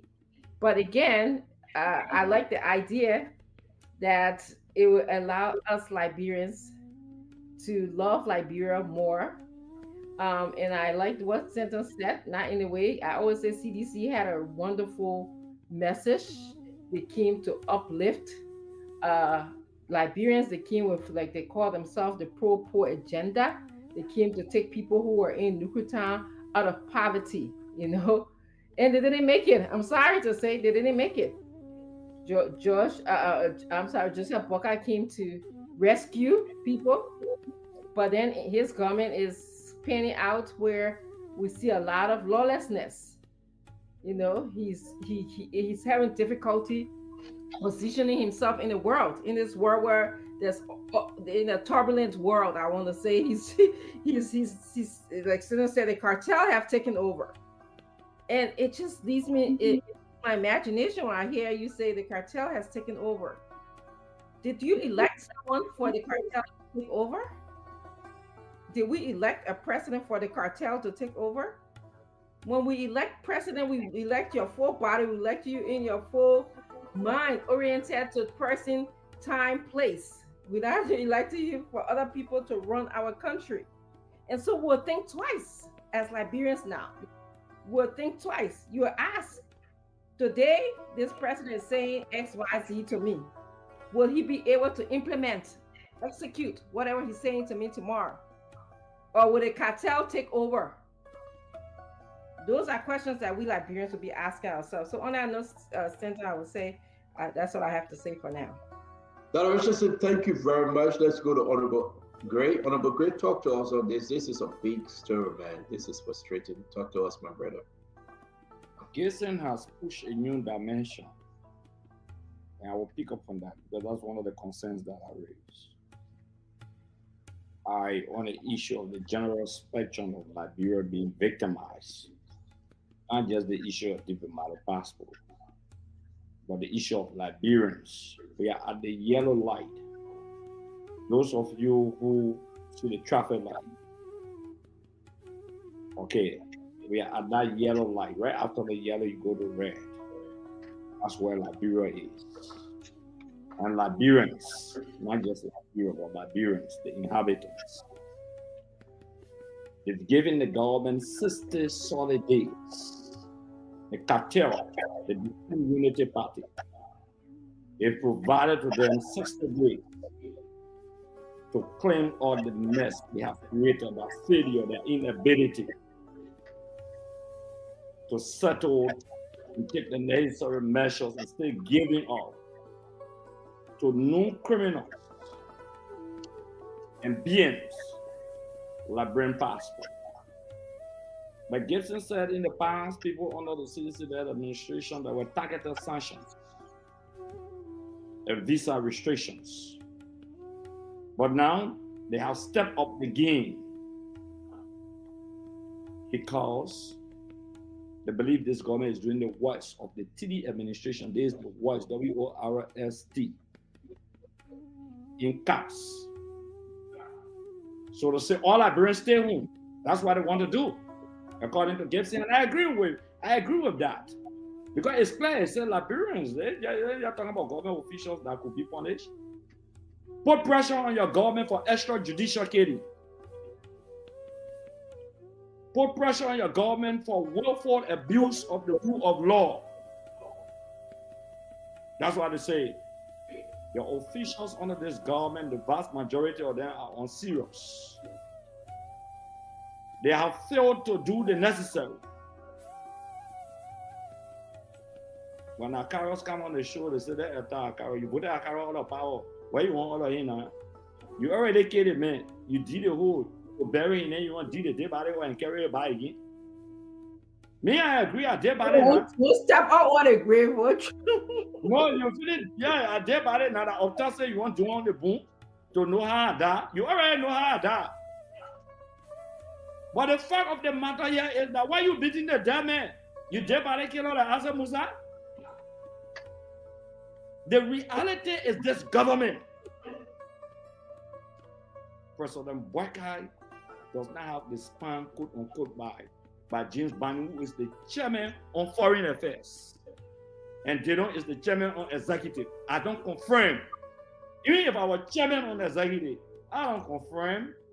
It's not my responsibility. There's a committee on foreign affairs responsible for the Ministry of Foreign Affairs. I can provide few legislative tutorial tonight. But guess what? Guess what, my people? The St. Jackson will say, oh, little water and all that. UP can put on no defense. Every time they want to run under the canopy of the CDC administration, even a CDC started a project, as soon as they do the project, end the project, they say that Unity Party, that one they can take the glory, they can never say CDC started it. So you talk about World Bank money, they say, oh, that's CDC people then. Confront the issues. United Party was elected to confront the issues and not to escape the issues. That's the cardinal reason for which there were barrage of attacks against my government. And the Liberian people bought your lives. Who want to defend United Party for that ineptitude, for that gangsterism? Who want to defend United Party? What a defense force of the United Party. All officials have gone. They ran away from Spoon FM. The girls. You get them speaking like one foreign minister or information minister from Badak. While Badak is under attack. The United Party government is under attack. Badak has fallen. It's a matter of time to ensure that Saddam will be captured. It's a matter of time. I'm speaking politically. I'm talking about military capture. By 2029, you finish. Badak is under attack, and United Party is Badak. You feel this country. And people say that today you have voice. Oh, Joseph Boyka had voice when he was vice president for 12 years, and he was signing documents. What the ruling party failed to do is not for me as an opposition to do. My responsibility is not to clap for the ruling party. It's the defiance of my studies of political science. I'm not here to clap for Unity Party. I will pay to do that. My responsibility is to criticize this government, provide alternative measures for the administration. But they don't listen. Every day, really, that Joe we are, that Antonio Mange, that Akaros Gray, that the only people that are existing in the Republic of Liberia. But guess what? Look at the Minister of Foreign Affairs. Even the academic credential of the minister has been questioned. Even the credential. People won't be President Joseph Boyka say, anybody will get 2029 your head. Leave my government, you're selling passport to keep money, all of them. 2 passport directors, one for NSA and the other Mendy guy. They set it down there. 2 passport directors, you can't correct it. You say one will check on the other one. Under this government standard, you don't have to tell me. They are selling passport in relative market. They're selling buka and follow them in the market. That how they selling passport in the country here. Small children passing around with passport. The last time I bought with Joe, was those small children. All of them get diplomatic passport. Joe Boyka Jr. All of them in Ghana, bought with them on the airport. They got diplomatic passport in their hand. Passing around recklessly. Recklessly giving a diplomatic passport. You buy around every day that you start crying, baby. We don't have carnation milk to give you. We don't have carnation milk to give United Party. Nobody get it yet. To provide even breast milk to you. Stop crying, baby. All right. Stop crying, baby. You want nipple? We will not give you pacifier. I talk for more than 2 minutes. I'm talking for more than 2 minutes. I just 1 minute. You think nothing I used to do campaign time. You just go by the finish.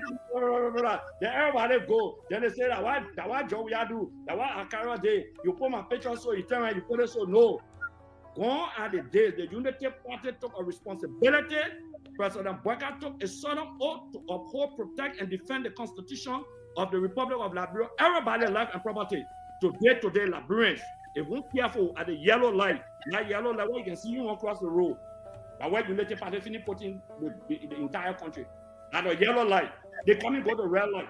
But next year, if we're careful, they will go to red light. 10 Liberians cannot travel from here to go to America again. You detach people from that. Thank you very much, Honorable Gray. Thank you. Thank you. Thank you. Before bringing Mami, I want to say thank you very much. I just put something in the chat room. I was going through my archive. Last year, 2024, when we won the election, the early part, they don't came on the show, and they allow the people to listen. We'll give you justice. President Boyka has elevated this Kennedy Dewey Green from Deputy Minister of Legal Affairs to Deputy Minister for Foreign Affairs.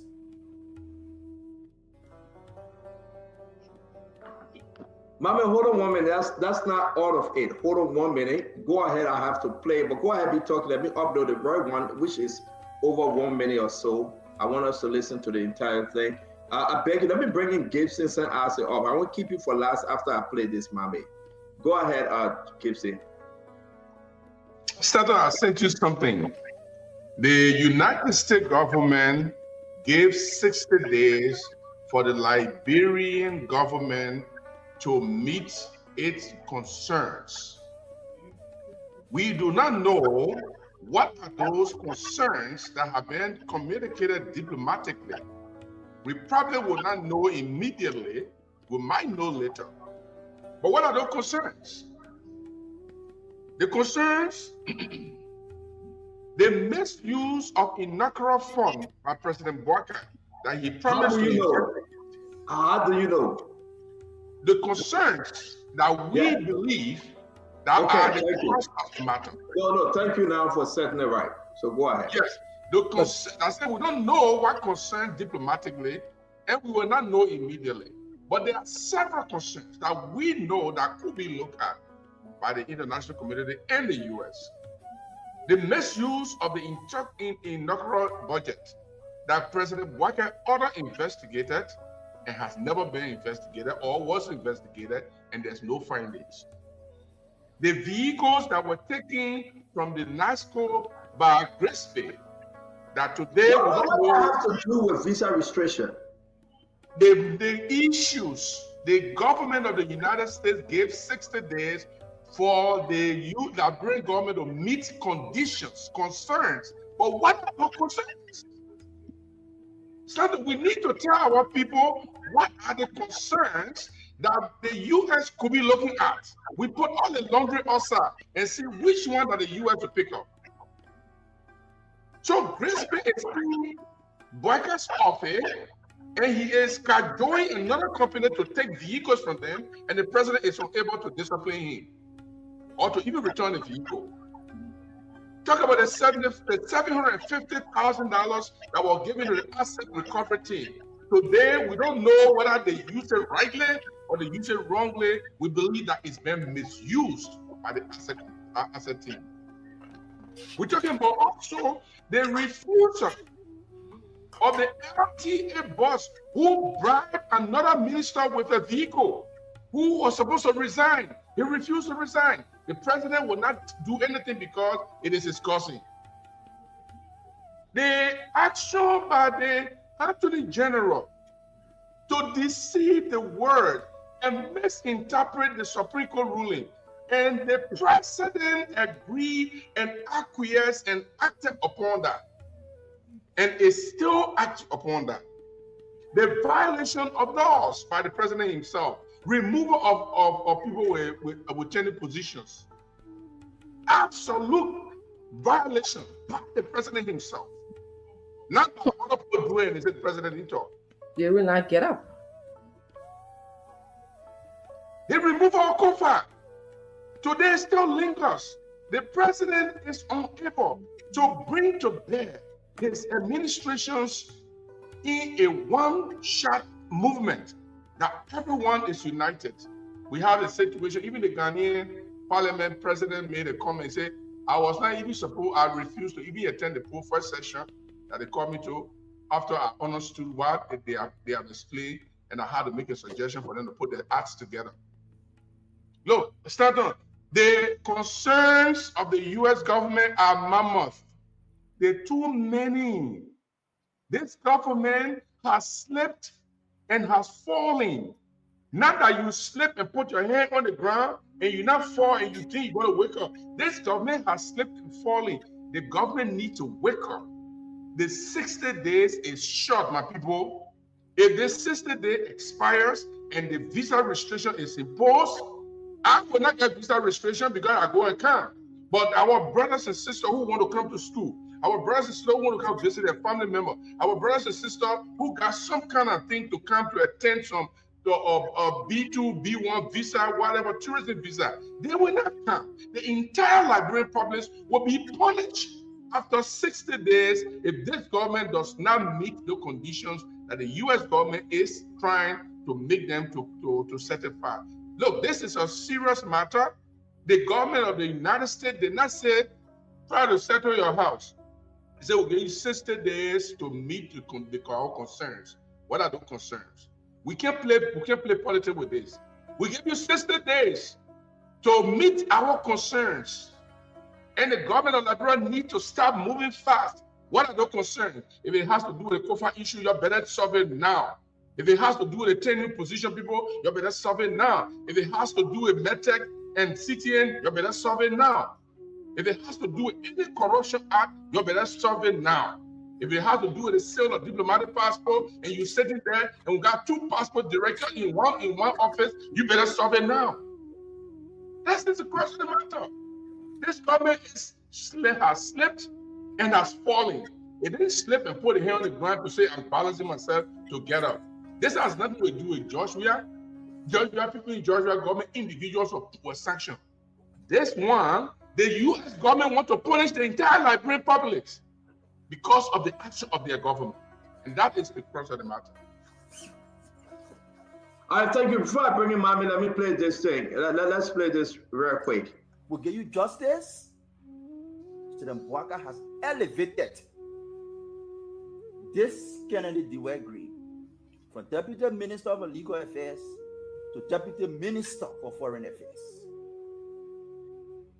The diplomatic passport we all talk about here that destroy our country's image, but beyond just destroying the country's image, it affecting ordinary Liberians who go for visa to the embassy. They denying our people because the U.S. government has skepticism over the credibility of people holding our passport. You in America, you send for your person back home in Liberia, it on administrative process in 2-3 years, no respond because people investigating. This Dewey Gray presided over the issuance of diplomatic passport in the hands of criminals. We promote her. Please tell President Bwaka to look into that. We have foreign service officers on slow way all across because last minute of time, they put people on payroll and send them outside of the norms. On the day the government was closing, they extended diplomatic passport to 6 years. The Deputy Minister for Administration will come for soil. The current minister is investigating her for that action. The president's action has stepped aside that investigation and appointed her on the board. I will say this, Mommy. Today, we are faced with such reality. Talk to me. Stanton, if you listen to me in that video, I did not just highlight how the sale of diplomatic passport is affecting the reputation of the country, but I highlighted how it's affecting ordinary Liberians. Today, there is a proposal on President Trump's death or a way to President Trump's death. I want to be clear with that. There is a proposal that places Liberia on the yellow line to address those issues that are highlighted. The issues that are highlighted here and a half ago. The sale of a diplomatic passport to criminals tells America that the system you're using to issue diplomatic passport is fraud. What have you done to correct it? To date, I'm not aware of what dramatic or what systematic effort have been taken to correct that. Nothing I know of. Nothing is published. What I know of, however, is people who were in the value chain for the issuance of passport. The NSA director who's supposed to investigate and know whether you're in good standing to get you passport was brought and put over the passport director position. The Deputy Minister for Legal Affairs, who were checking all the legal requirements before diplomatic passport were issued on WIA, were elevated to Deputy Minister for Foreign Affairs. And we raised the issue, President Bwaka, that this thing we are inheriting, we need to show difference. To date, we cannot show how different we have restructured the issuance of our diplomatic passport. So yes, he has come back to remind us. We said it yesterday. But what will not accept as we hold President Bouaka accountable to correct what he inherited, what we will not accept is the spinning of the root cause of the problem. America, your greatest partner, inform you, George Weah Akaro's Green, that we are in possession of people who holding your diplomatic passport. They are criminals. We have arrested them. They are here with us. And they provided you the information. I want for Gray to come back on the show, but he will never tell you where is that investigation report. President Weah announced the investigation after America informed him. He will not tell you where is that investigation report. No, I said you will not come back and say it. He will not tell you. Nobody in CDC since 2021, 2022 will not tell you where is that investigation report. Because the big hands, the God himself was involved. So nobody could investigate. That is why you cannot establish who did it. And that's why we come to President Bouaka and say, you need to be different. Because 30 seconds under Ellen, diplomatic passports were sold. The people were exonerated, but the facts were established. Under Weah, diplomatic passports were sold. The facts were established. Under Bouaka, there is no record of America calling on you because of the sale of diplomatic passport to criminal. No record. No record. There is no record of any criminal America arrest with Liberia diplomatic passport. So that's why we tell President Bouaka, investigate all those criminals who awarded diplomatic passport. He cannot do it. What we predicted earlier on is coming now to hurt us. The country's image is ruined. Individual Liberians potentially will be affected if the president cannot convince the U.S. government to move Liberia from yellow line to green line. Thank you very much, Mame. I think I will say this to everyone. Mame, you were just on point on that day, right? And that's exactly what is happening. That common Liberian, now we're doing this common thing, that common Liberian will not be able to travel to go to the American embassy because of poor leadership, very poor leadership under President Bouaka. The president has entrusted the foreign mission in the hands of Sarah Best-Loyalty. But then listen to the chairman on foreign affairs. After you ask him, after you address the issue, the chairman on foreign affairs, what did he say? You know, it's bad, you know, sometimes it's just bad. But let me listen to Delon. As Delon addressed the present issue from Mame, let's listen to him. Thank you, Ambola. Regarding Dewey Gray, it's a matter that is before us as well. This is something that we will take seriously. Regarding the issue with Madam. He done with Dewey Gray. The next day, they don't confirm Dewey Gray when everybody left the Capitol building. It's pure hypocritical. Mohammed set himself up and tell the Liberian people, say, President Bouaka elevated this Dewey Gray woman. President Bouaka, after everything, they complained of the foreign mission that they raped the little girl, Dewey Gray as legal advisor of minister, she did nothing. Dewey Gray was involved, the allegation that she was involved in the passport situation under George Bernard Weah. If Mame explain himself, you listen to the answer. You listen to the 2-second answer. Thank you, Ambola. Regarding Dewey Gray, it's a matter that is before us as well. This is something that we will take seriously. Regarding the... He gone. Captain, we will take it seriously. The next day, they don't confirm Dewey Gray. You see, People can forget. They said the trap can forget. And the animal can forget, but the trap will not forget. That's why you have laid trap for rats. Because I know you eat some mouse here and there when you're in Grand there. The animal will jump around, but the trap setting out. Ladies and gentlemen, Mama took his time and outlined everything and gave Delon a message. Delon said the issue of the word grace before us.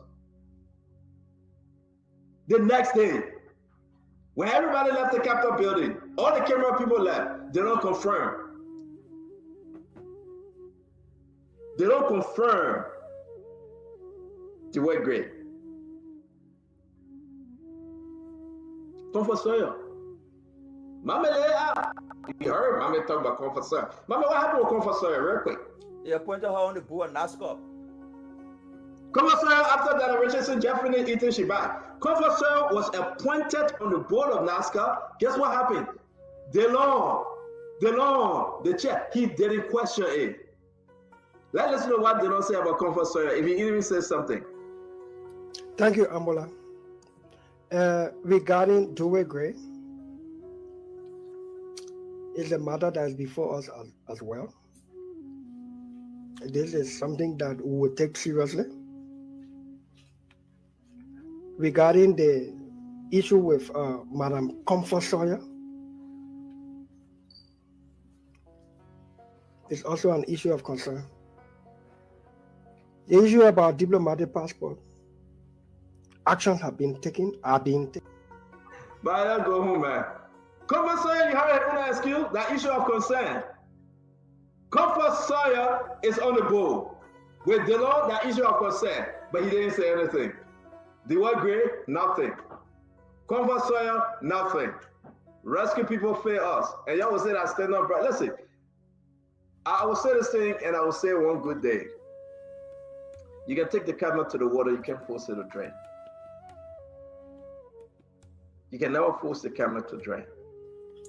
We already thought that President Barker was going to come in a bold fashion, bold manner, and bring about the transformation and the changes the country is yearning for. When we saw President Barker bringing back the word Gray, the Comfort Sawyer, without any investigation, some of them were done.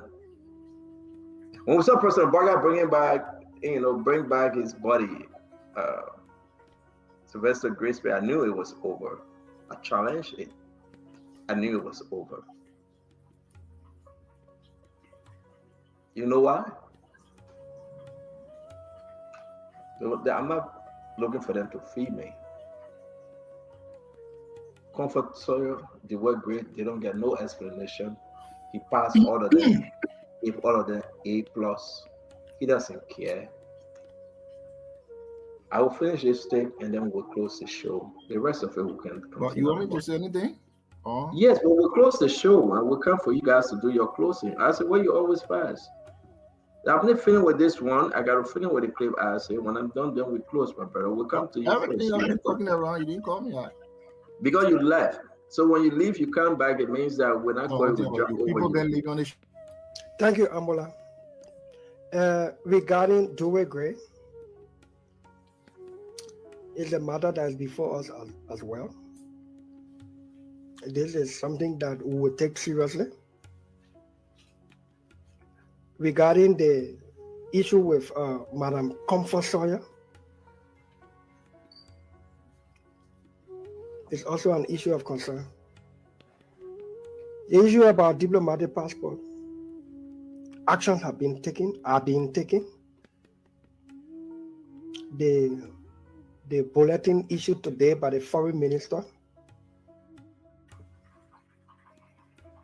So there you have it. That only general explanation. Diplomatic passport action have been taken. My question while you do your closing, I know we'll play politics in this one. Dr. Richardson, we'll start with you. Let's close the show. From there, Acid will come in. And everybody. He also said action are being taken. What action? What action? Dr. Richardson, let's close the show. We fall down, Isa, but go ahead. Yes, I want to agree with you that we we fought our inside. I was actually using the word entanglement. We are in an entanglement. We are in an entanglement, Liberians. And I want to say to you that this is a clarion call. Every day we come on this show, you just saw a tape. I don't know how old that tape is. Mommy was telling you he was almost predicting the future. But, people didn't listen. Our leaders didn't listen. We, the Liberians, we didn't listen. And here we are today. We have been given a yellow light in terms of our visa. And as Jerry said earlier, and I reiterate that, we might not be able to come outside of Liberia. We may not be able to come to the United States. Yeah, you may go to Dubai, but coming to the United States that we have loved to come to so dearly, we may not be able to do that until we tell the American government what their concerns are, or we fix the concerns. And Jeru mentioned, and many others on the show mentioned, some of the concerns. So, as I've often stated, we need to get our acts together, Liberians. Whether you're in the United States, whether you're at home, you are affected, because someone was saying earlier, it separates you. And this is almost the beginning. What's going to happen financially to our country? We're beginning to see some pullback in terms of some finances. What's going to happen to our Western Union? What's going to happen to our Sendwave? Those are the questions that I just want to throw out there. So we need to start loving ourselves, loving our country, investing in our country. Stop this corruption, this greedy business. And I always can say, the last time I went to a funeral, I seen other people taking their big houses with them. It was a little small hole that they put everybody in. So as you live today, be your brother's or your sister's keeper. And I'm sorry, Stan, I have to just, sorry, Isaac, I know you weren't coming, but I want to just alert my people in Bon Minds who listen to me often that the representative for the family, unfortunately, he's not here today. I was hoping that he was going to show up, had a meeting with China Union. And in that meeting, China Union already paid $500,000. They did that in December. They also made a second payment of $500,000. They also did that in December. They have $1 million to pay by the end of April. They have to pay. They have to pay the balance on $100,000. They call it surface rent, which I'm not sure what this surface rent is. Then they said that they pay. They have an outstanding balance in their scientific research fund. So people, please go and find out what is this scientific research fund. For the family who held the Chinese accountable, according to him, they will be donating 20,000 textbooks to the school. Who read textbooks these days? I know not my students. Everything is electronically and digital device. They also said they are going to make 20,000 worth of medication to the hospital, but most of all, they have development fund in terms of they will pay $2 million to the county development fund, something that is a taboo in a way in our country. But I just want you to keep your ears open, your eyes open, so that you'll be able to know what's going on in our community. So thank you, Stanton, and thank you, everybody. Yeah, Dr. Richardson, I hope you can keep those documents shared with us. Let's bring them up on Monday. Yeah, it was on the House of Representatives webpage. Thank you very much. Thank you. Isaac, don't talk to us, please. Once America does not tell you that you are selling passport, it means you are not selling passport. You are only selling passport once America calls and say you're selling passport. So all of the things America didn't say is not happening in Liberia. Once America don't tell us that our road network is bad, all of the roads are good. Listen, let me ask a question. When will Liberia's problem today be President Boakar's problem? It does seem that all of the problems that Liberia got, it seems it's just Ria's problem.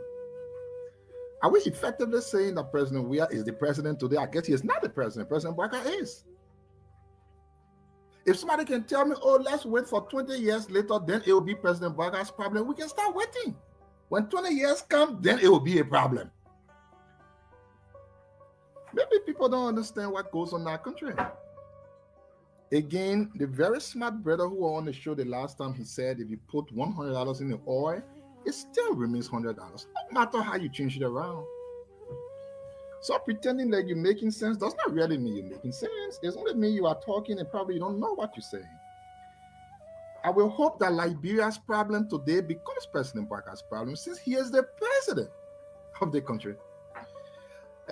Everything of this country today, even the reason why President Baka took plane the last time was because of President Weah. Whatever that is done today, that we have problem. So somebody asks, where is the report that President Baka government had? And right on the show, start to play more than 200 times. They don't say we have report right between us. The report he was talking about, it didn't report that came from heaven. So the same people that the CDC government were investigating are the same people the Unity Party promoted. Did you want George to come and say, no, we get a report, you're not promoting, you're putting it down? What kind of logic is that? Start to play about the 200 times, and Delon said, we get report in front of us. The report he was talking about, Jeru, and now you the one who sent that report there now. So we need to go to Heavenly Father in heaven to say, please bring the report to us. Which one Delon was talking about, my people? What kind of logic is that? The same people we were investigating. Listen, every government got bad people. The only thing you can do if somebody does bad is to investigate them and ensure you prosecute them. CDC was prosecuting the people. CDC left power. You picked him and promoted the people. What do you want CDC to do? And let me go on this one again, my people. When this government came to power, they revoked, canceled all diplomatic passports. It means from the moment they revoked the passports, they did not pose any threat anywhere, because you cannot use it to travel anymore. So if there is any issue with passport today, the Baka government. I know we always want to sleep in the past because we are so limited to go forward. But the truth will always be shown. Again, a very smart brother said, if you put $100 in the oil, it still remains $100. When will our country start being Baka's responsibility? They thought Joey was going to Sando, he passed a car tire bus. Oh, that Baka. What is that, man? I thought Joey was president almost close to 2 years now ago. He left. This government canceled all of the diplomatic passport. That means you cannot travel with it. Even if you have it in your house, it is useless. So if there is any problem with diplomatic passports today, my people, Gaddafi died long time. Is that Gaddafi the problem now? So when will it start being Baka's problem? We are willing to wait if somebody can tell me in 10 years, because it seems to be it's never Baka's problem anyways. That's the reason why we consistently say that notion from my brother, my friend, that John, we are fair. So Baka fair. No. Propaganda said George Weah failed, but the reality said George Weah was better than Baka. You think if you bring someone else in Liberia, they don't want to base skyscraper all around the place. What we're looking for is someone who can do better. And George Weah was that person. That's the reason why things George Weah did cannot be repeated in this government. The amount of market houses George Weah built, this government can never repeat it. It means George Weah is better.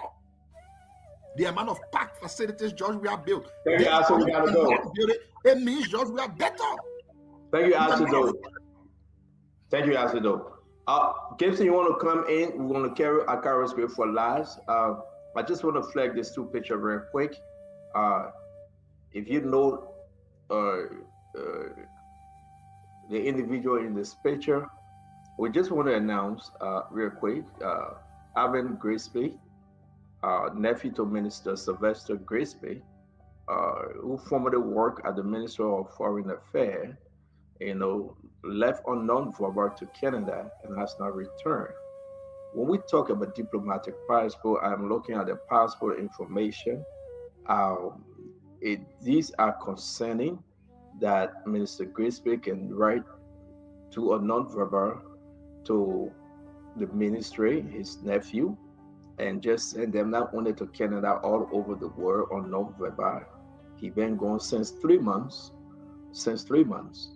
I'm just flagging these things for you guys to understand that whether you from CDC, you from Unity Party, these are an inherited problem.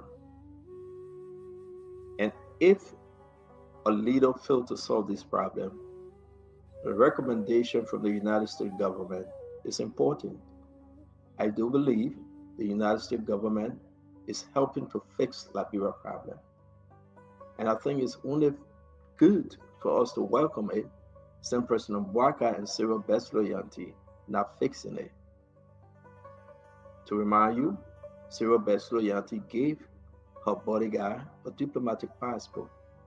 I can confirm there's a lady that went to Burkina Faso when Cyril was in Burkina Faso, under the same diplomatic passport, and they were negotiating chartering a private jet. People say, Stanton, can you hold back this information and give President Joseph Boakai a chance? But let me ask you, how long should we sit back and allow folks around the president to destroy the country and the president choose not to intervene? When we inform him, openly or privately, he does nothing. So do you want us to sit back and fold our hand? Is that what you want? Do you want us to keep quiet and allow our country to go into the abyss? Do you want me to keep quiet? Listen, I can leave this show and leave it with Dr. Richardson, Abdullah Mame, and whoever. The hyenas will be happy. They will be drinking the blood of the living deer. They will be drinking the blood of zebra. And some of us just leave. Because God have given us that special grace. We come here every day. The Minister of Foreign Affairs have destroyed and destroying this country continuously.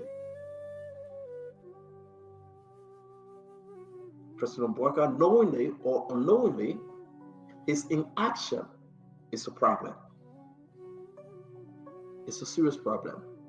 So I've come to the conclusion, I don't think Sarah Best will like the president. She's trying to gather money and do everything she can do, and guess what? And move on. I really don't think so. May God save our state. We'll discuss this further more on one-on-one with the CEO. We got more passport to come out. We got more document that we'll be sharing with you, and we know you are still with us. Gibson, Look, let me crack a little bit of joke. I saw in the comment section, one girl told Mame that he must start bluffing with his pink lip. Enough. Everybody gets different. I mean, on this show. Jerry, I saw that actually. You saw it, right? You know, everybody come on this show, they got different considerations. Other people came just to cause the whole day. Did he tell again need to me in the chat room? Oh, they did it? My man, Muslim man, you can get fired. Okay, that was just a joke to loosen up a little bit. Look, stand on censoring in the chat room there. But I'll just read it, and that's maybe a national report up there. But on October 25th, the 2024, the Daily Observer newspaper published a front page lead story. Boakai cancels several diplomatic appointments. In the excerpts, the president took the decision to revoke all appointments of Ambassador Alash, special envoys, and trade and investment representatives with immediate effect. The reason I'm reading this, It's because Dr. Jet puts a guy picture on the screen, a gentleman picture on the screen. The man is a special consultant on investment and trade. I thought you cancel all of these things. So when you cancel all of these diplomatic positions that allow people to carry a diplomatic passport, it means that these passports that you cancel, these positions that you cancel, no more exist. So if new people have things in their hand, it means you issue them. My fear right now is that people will continue to make George Weah popular by raising issues that are prominent in this government and attributing it to George Weah.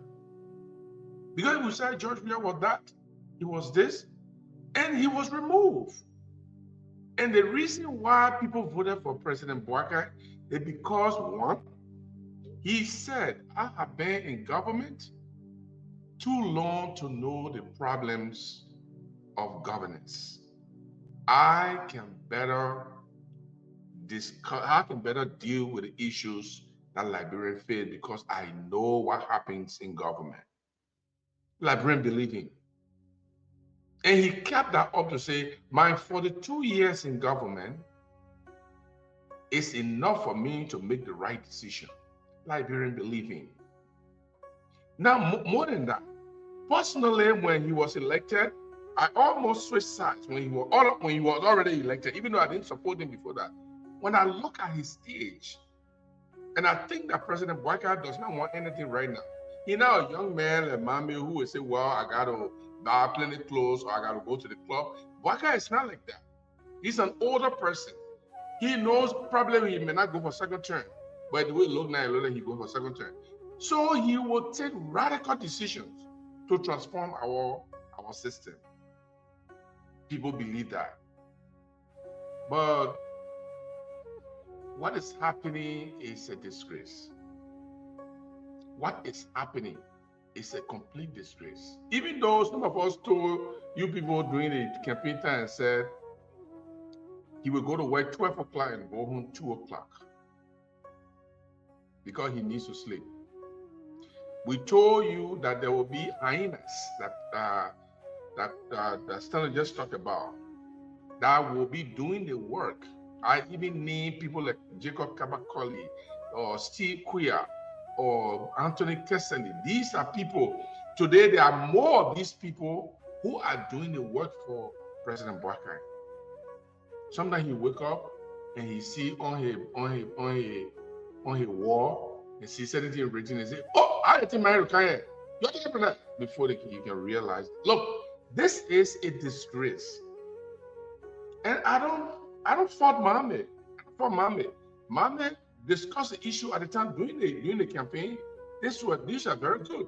But I'm telling you today, if Boakai does not wake up now, I'm afraid that this government will not be able to resurrect itself if another year add onto this without the practical decisions that need to be made, practical corrections need to be made are made.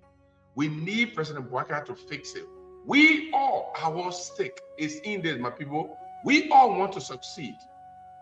I don't want to come tomorrow and hear that the U.S. government, because a 60-day pass and the Liberian government did not do anything, therefore Donald Trump imposed a travel ban or visa restriction. When Donald Trump put it there, it will take time before he move it from there.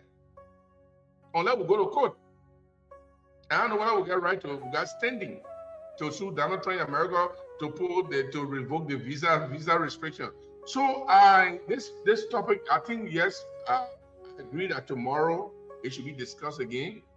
And maybe the way you did it first time with the first topic, open it to the public and hear what the public is going to think about it.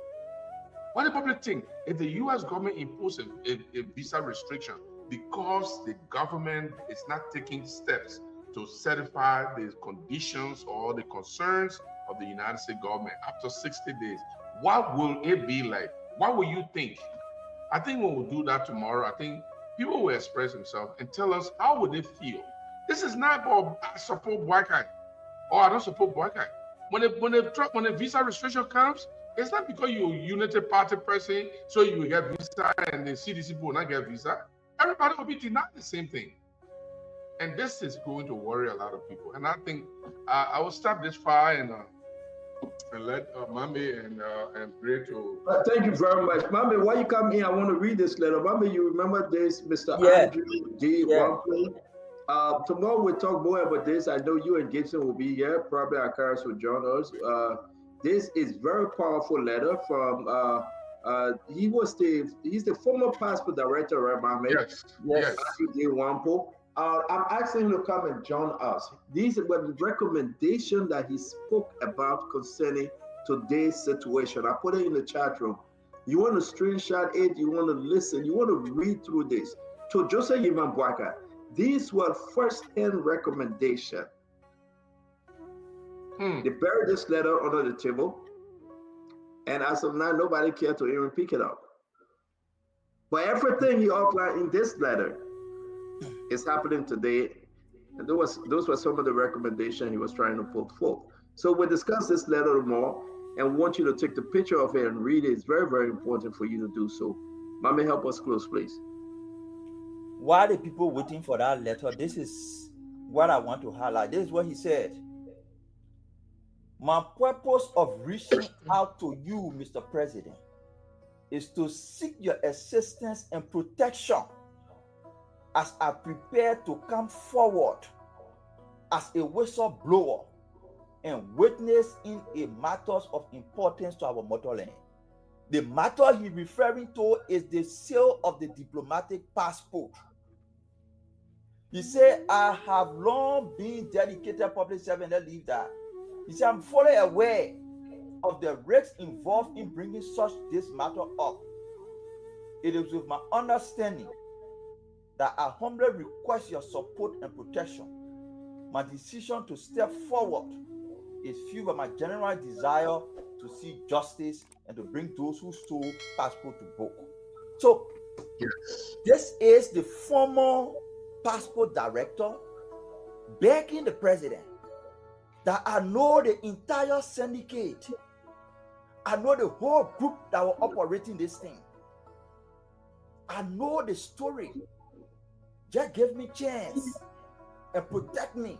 I want to come home and reveal to you all those who were involved into selling diplomatic passports, whether in Liberia and outside Liberia. I want to disclose the whole network so you can know for yourself and take action. He wrote this letter in January of 2024. It's over 1 year. We have not heard what has happened. Now, to Gibson and Gray and others who said President Bouakai he canceled all diplomatic passport. So anything that happening now with diplomatic passport, it is under him. I agree, 100%. But as far as we are concerned, today, from the time President Bouakai canceled diplomatic passport to today, there has been no report, investigation, whether from foreign governments, to establish the sale of diplomatic passport. There are speculations. However, there is a available report for the sale of diplomatic passport that President Bouakai have not investigated. That this old passport director is saying he wants to come and support the investigation, and the president have not agreed. Mama, let me correct you. Mama, let me correct you. Mama, let me correct you. When you say under this government, there is no evidence that one can present that the sale of diplomatic passport is continuing, because the government is stepping on the way for investigation, Mami. Okay. There's so many allegations, Mami, so many allegations that under this government, they are selling diplomatic passport. But can President Bouakai open an investigation? Look at one plus saying, I want to come and talk. They have buried that letter for 1 year. We know George Monrovia, because George Monrovia opened an investigation. Can President Bouakai open an investigation on this allegation? If he doesn't, then you will not know who also diplomatic passport. So let's be fair. Stanton, you are making allegations like any other person can make allegation that there are sales of diplomatic passport. I will not reject that allegation. You know why? Because the actors for sale of diplomatic passport are still within government. So I cannot rule out the possibility that people are selling diplomatic passport because the actors who were involved in the sale of diplomatic passport are still in government. Thank you. I cannot rule that out. And that's why we call for the president to investigate. But here is my point. And that's why I want us to align. Diplomatic passports were sold. The US government raised issue. There is no finding. The passport director wants to come and testify. There is no finding. Who now will tell me that because President Bouaka doesn't investigate and bring those who sold diplomatic passport to book, it means George Weah is free? Gibson, is that why you agree to? Diplomatic passport was sold under George Weah. He commissioned an investigation that went nowhere. President Bouaka comes to power, promised that he will investigate. He has not investigated. If President Bouaka doesn't investigate, how does it make George Weah better? Allow me to ask you, I like your point. I know we really got to go, folks, but I beg you. When did President George Manuel Weah open an investigation in the sale of diplomatic passport? What year? I think it was 2021, 2022, around there. I'm not too sure. Were there any conclusion? No conclusion that we know of. So we didn't know how far the investigation went, right? Sure. Correct. Here comes our government 2023. As much as we hold President George Weah responsible, can we say we bear more responsibility here because we are failing to even follow the investigation? But everybody that you mentioned, Sawyer, Gray, passport director current now from NSA, President Bouaka have endorsed them, that therefore there is no crime on them and he's keeping them in his government. It's not even more. Don't say we bear more responsibility. President Bouaka bears all the responsibility. But let's move on now. Thank you. Then let's move on. President Bouaka bears all the responsibility for not investigating and bringing to book those who sold diplomatic passport and ruined the reputation of our country. When we say that, the people who presided over the sale of those diplomatic passports cannot come back and tell us that they are exonerated. That's my argument. Mame asked me a question. Can I do 30 seconds? Just 30 seconds. I won't stay long. Mame, my concern is not that what George Weah had ever done wrong is good because Bouaka failed to do the right thing. That's not my argument. Thank you. My argument is that if you come to power and you promise to do certain things, to make the corrections, and even those who the barman was investigating, the man who was a ratty man, the man who was a buku man, he was investigating people for doing bad. The people here with the barman were investigating, you took them and made them good. So how you argue the point? I'm investigating John. The wicked man in the country, I investigated John for doing bad things. You came and papa me and took the John that I'm investigating and made good man.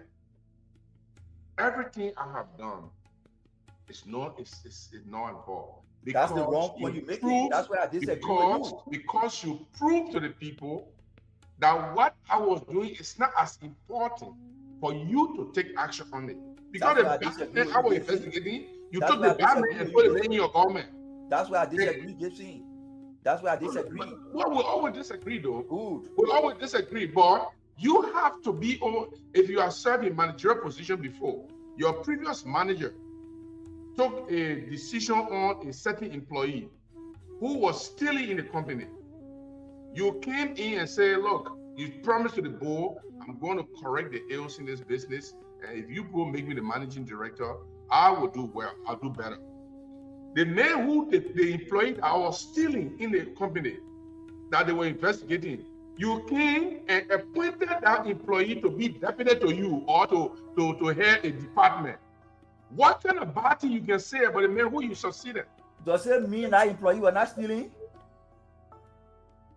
No, the employee you elevated was stealing. It's still a role. But you who come to correct things, you appoint that employee to a department, to head a department.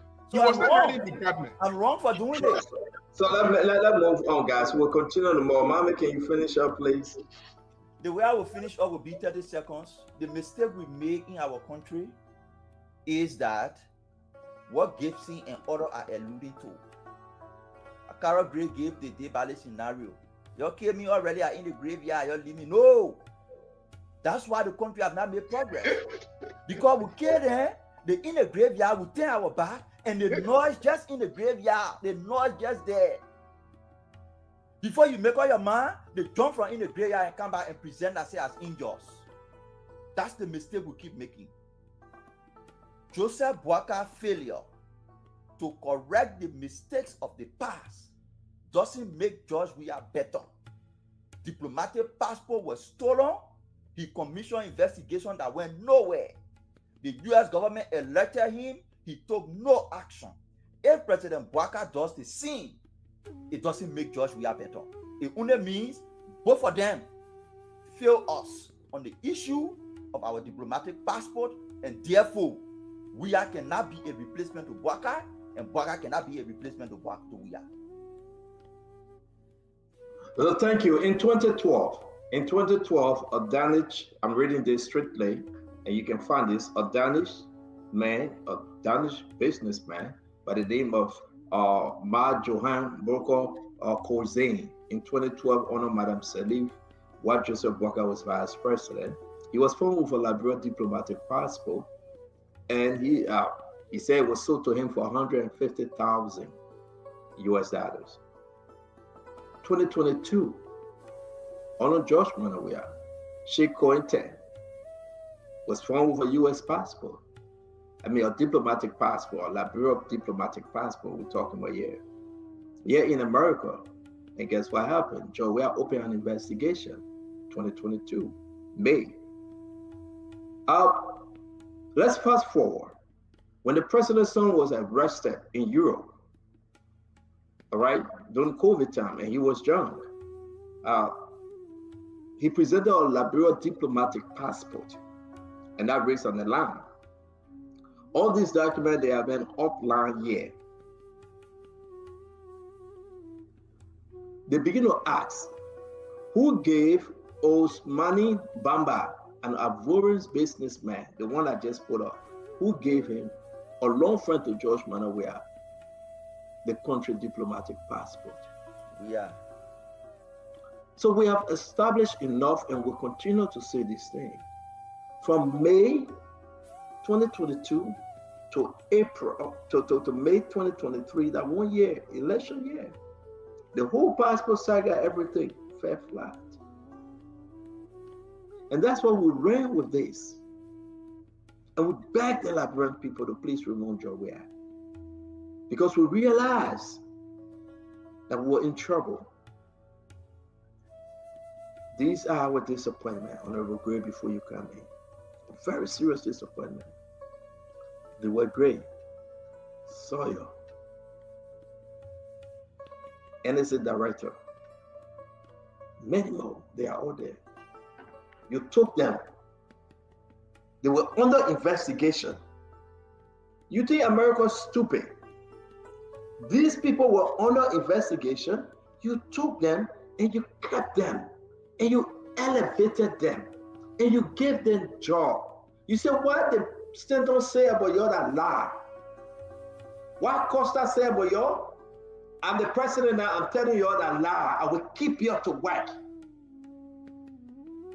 Why everybody that was on the rescue train begging the Liberian people and say, you sold the Liberian people diplomatic passport. America is coming after her. President Boaga told the word grade, told Sawyer, Comfort Sawyer, told the NSA, what the NSA, former NSA director name, what's his name?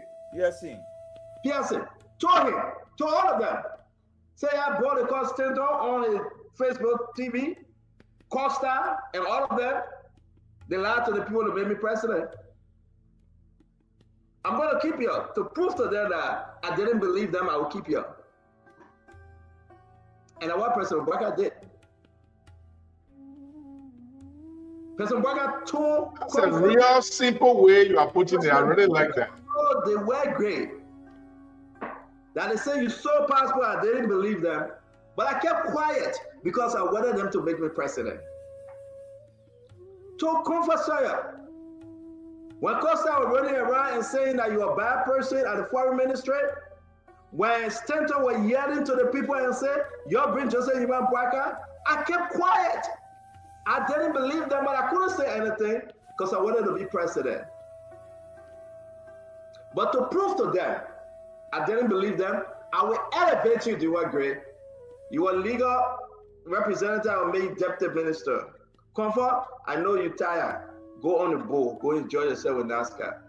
Pearson, I know the woman will take it for that. I'm not going to take it for that. I will make you not to hurt Stanton, to hurt Costa, to hurt everybody. I will make you the passport director. I will put you there.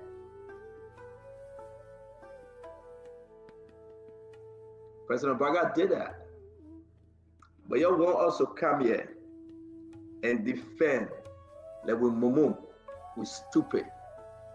You want us to come here and lie to the Liberian people and tell them, say, President Boaga is doing the right thing when it comes to the foreign nation.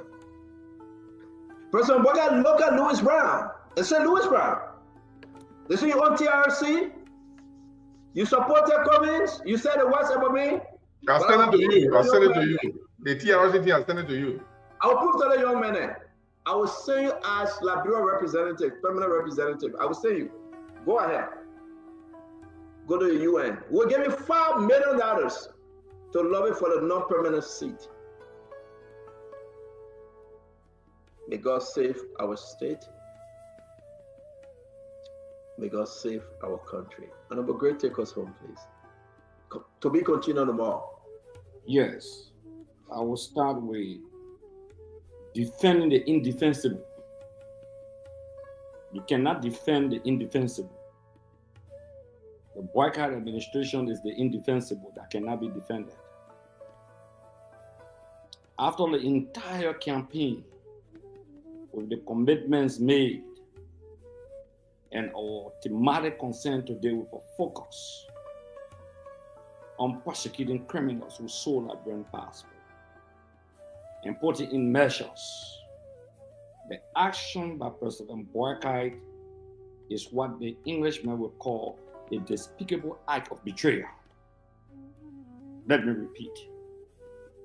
His action is a despicable act of betrayal to the essence of the history of 2023 Unity Party Rescue Campaign.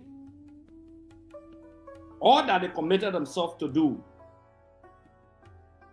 they have dismally failed and walking on a single leg of decadence, a deformed leg, a leg that is broken, and they are crawling. That's what I call the Unity Party, the deformed Unity Party. There can be no defense put out tonight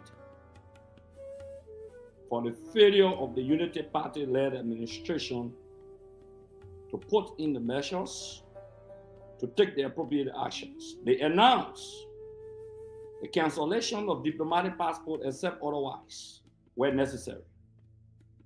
The minister made that pronouncement. To make it further up, the minister is on public record, the Minister of Foreign Affairs, that even if you did not turn in your diplomatic passport, you cannot travel on it. They get a time frame. It will be canceled automatically across the world. How dare you come, Unity partisans, the jingoists, the sloganers. How dare you come to put a blame on the past administration when you announce the appropriate actions and measures and you took those actions and measures? How dare you blame a government? All of you say, the people you accuse, that the people that Joseph Boakai appointed, that despicable act of betrayal.